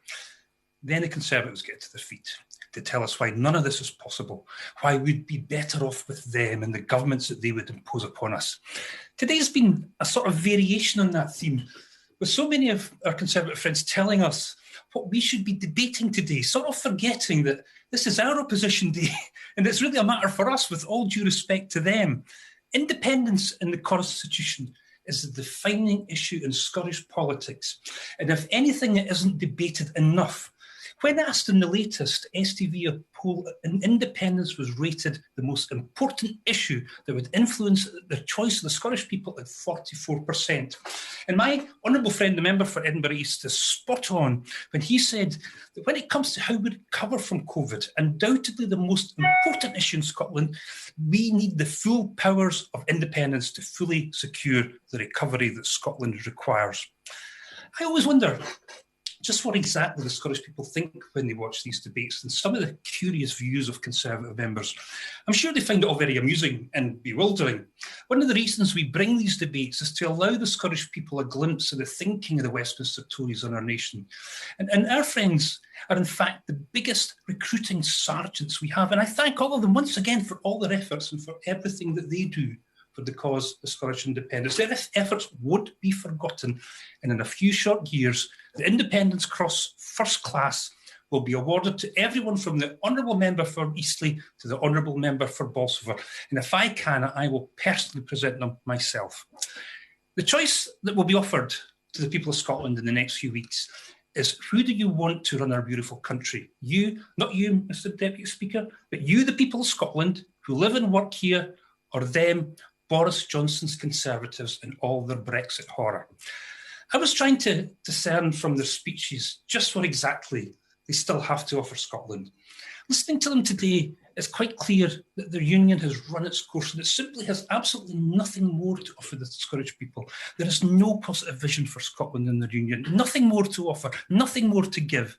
But the key thing in all of this is the future, and that Scotland must secure what it votes for. Democracy must be everything to us. Scotland must have the right to choose and define its own future. In the past few months, the government have tried to suggest to the people of Scotland that their democracy can be ignored and rejected, as they consistently assert that they won't agree to participate in another referendum. All the lofty ideals of 2014 of leave the UK, not leave the UK, of new federalism, of we love you, please stay, has descended into this: we will keep you as part of this union against your will. The next slogan for the next election could well be, Scotland, we have nothing to offer you but our chains. What a pitiful condition the union has become when it has descended into nothing other than an attempt to keep us captive. Can I say to them, there's a way to stop a referendum, and that's to beat us in an election. It really is as simple as that. If the Conservatives win the next Scottish election, then they have won the right to stop a referendum. But they're not considering stopping a referendum simply through democratic means. And this is where it all starts to become deeply troubling. Their main means of stopping a referendum is to ignore and to bypass democracy, to impose their will, to ignore elections and democratic outcomes, to say no to a majority. Mr Deputy Speaker, what a dreadful place to be, even for this Conservative government with its cavalier disregard to so many democratic principles. But they also know it's unsustainable. You cannot keep a nation in a political union in the 21st century against its will. And even they know that. When their union becomes a prison, it has simply failed. They also know that saying no does nothing other than drive up support for independence even higher. if the SNP win a majority in May and replicate the conditions of 2011, they know it is game over. So whilst they are saying they are ruling out a referendum, they continue to prepare for one. We've seen the resources being ploughed in, and we see the capacity they are building. And we see it in every piece of election material that's going through every door in Scotland just now, where they tell us that only for voting the Scottish Conservatives can you stop an independence referendum. A curious strategy when they've supposedly ruled out that referendum. But today, and I can see this, it's actually been a bit more encouraging. Looking at their amendment and listening to them very carefully, none of them have actually ruled out a referendum and our nation's right to choose, other than, curiously, the Labour member for Edinburgh South. And there's this weird tension that runs through everything they're doing just now. And we need only look at the demise of their union unit to see that in all its glory. Essentially, they are conflicted as to whether to behave more consensually towards us or whether to continue to attack and undermine us. They really don't know whether to cuddle us or whether to clobber us. Their union unit was the front line between the cuddlers and the clobberers, and it was so dysfunctional that even after its demise, I still don't know who actually won that battle. 1 minute it's full frontal, the full Malky unionism, an attack on our institutions, a constraining of our democracy, a disregard for our legislation. But they know this aggressive, sink-the-heed unionism has been an absolute disaster for them. The Scottish people very much cherish their parliament. They see attacks on it as attacks on themselves. And then comes the cuddling. They now seem intent on getting us to love them by covering the country in Union Jacks as a sign of their largesse. Nothing could be more designed to irritate the Scottish people than that.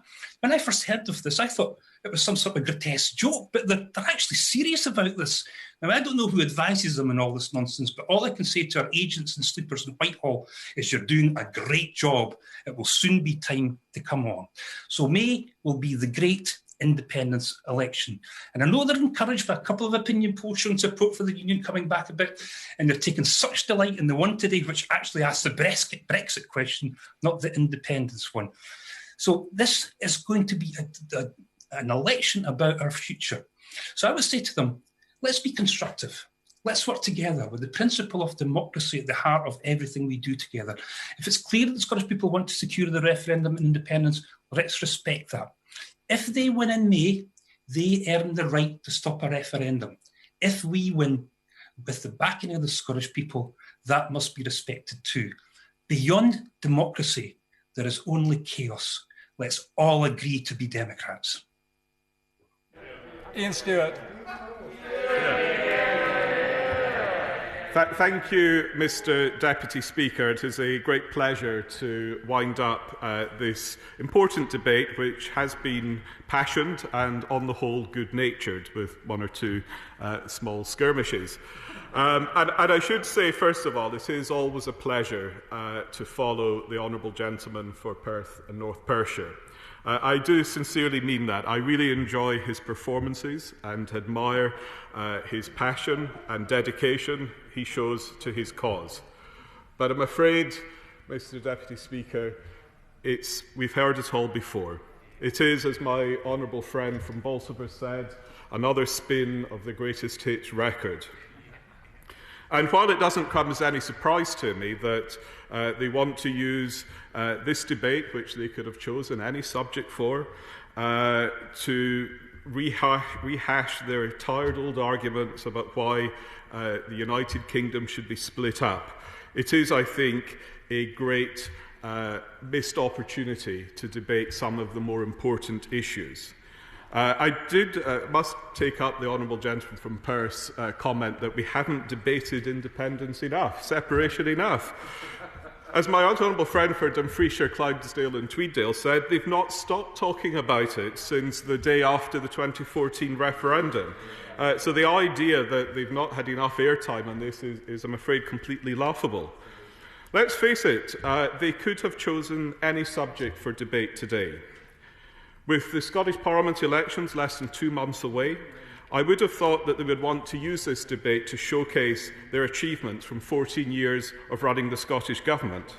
But then, as many members contributing today have pointed out, including my honourable friend from Eastleigh, their record on education, on public services generally has not been good. And it is therefore not surprising that they don't want to have a light shone upon that today. They could have used the time to focus on the COVID vaccination programme and the other measures that have been put in place to see us through this pandemic. Of course, I'll give way. I'm grateful to the Minister for spending time discussing things that are not on the order paper. Would it be possible for him to address the question that is on the order paper and tell us whether or not he believes that the people of Scotland have got the right to make a choice about their own constitutional future? I'm very happy to tell the Honourable Gentleman for Edinburgh, so I will be coming on to that very subject in a moment. But I'm putting in context why they are choosing this debate and why they are failing the people of Scotland by not concentrating on the many, many issues that are of primary concern to people in Scotland.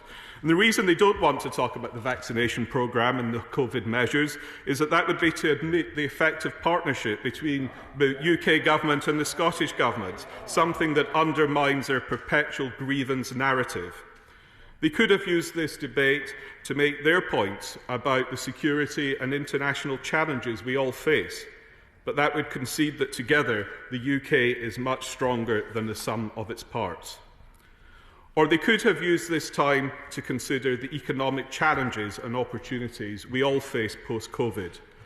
But that would have been to admit that there is a need for all governments in Scotland, local, Scottish and UK, to work together to face those economic challenges, like the work we are doing on the City Deal programme, the new trade deals that we are signing, the new export support we are putting into Scotland, the removal of the whisky tariffs which were so damaging to Scottish jobs, the connectivity review to make sure all parts of our country are properly connected.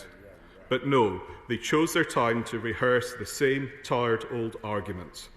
And I'm sure it will be of great comfort to people worrying about matters like what education their child has missed during the pandemic or their security of their job, that the separatists are looking for ever fresher opportunities to pit family against family, community and against community in yet another divisive referendum.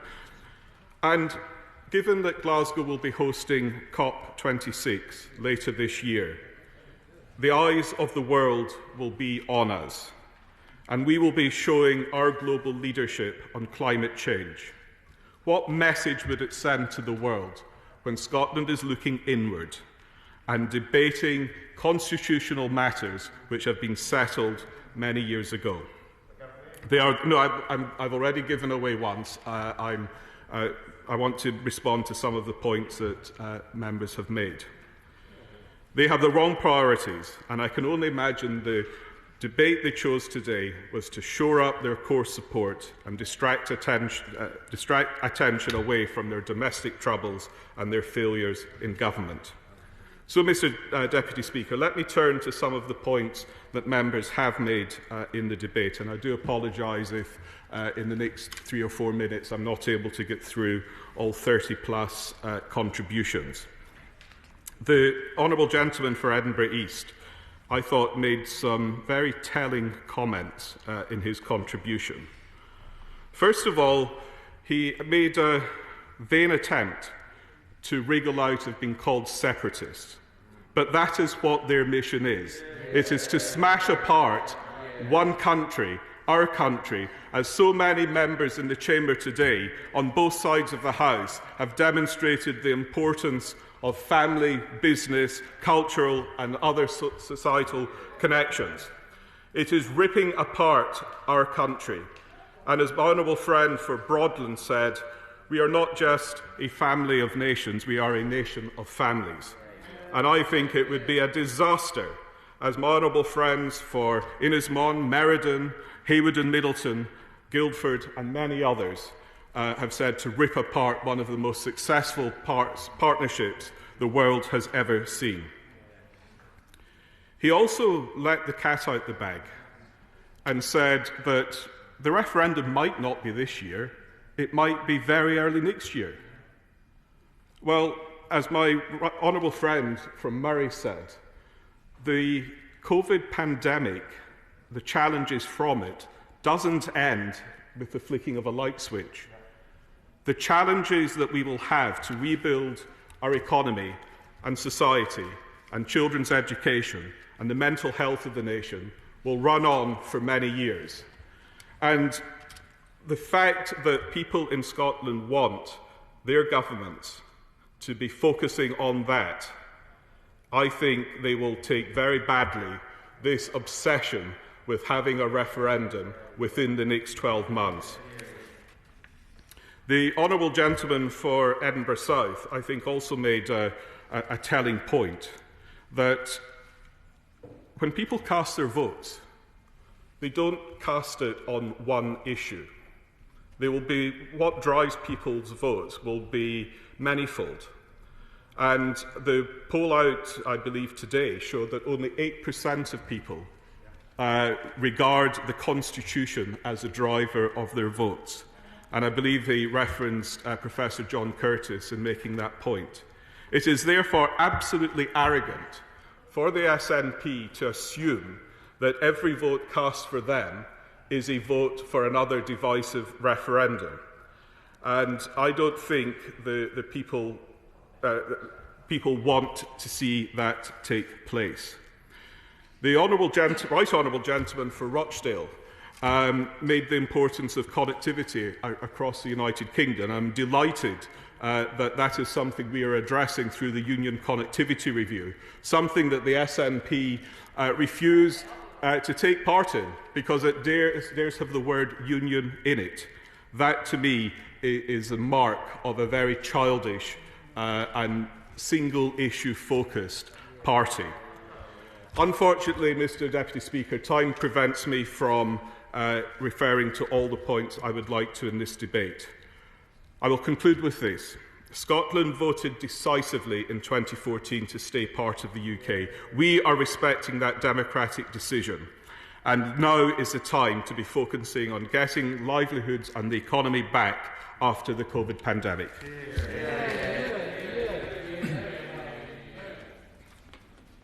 The question is that the original words stand part of the question.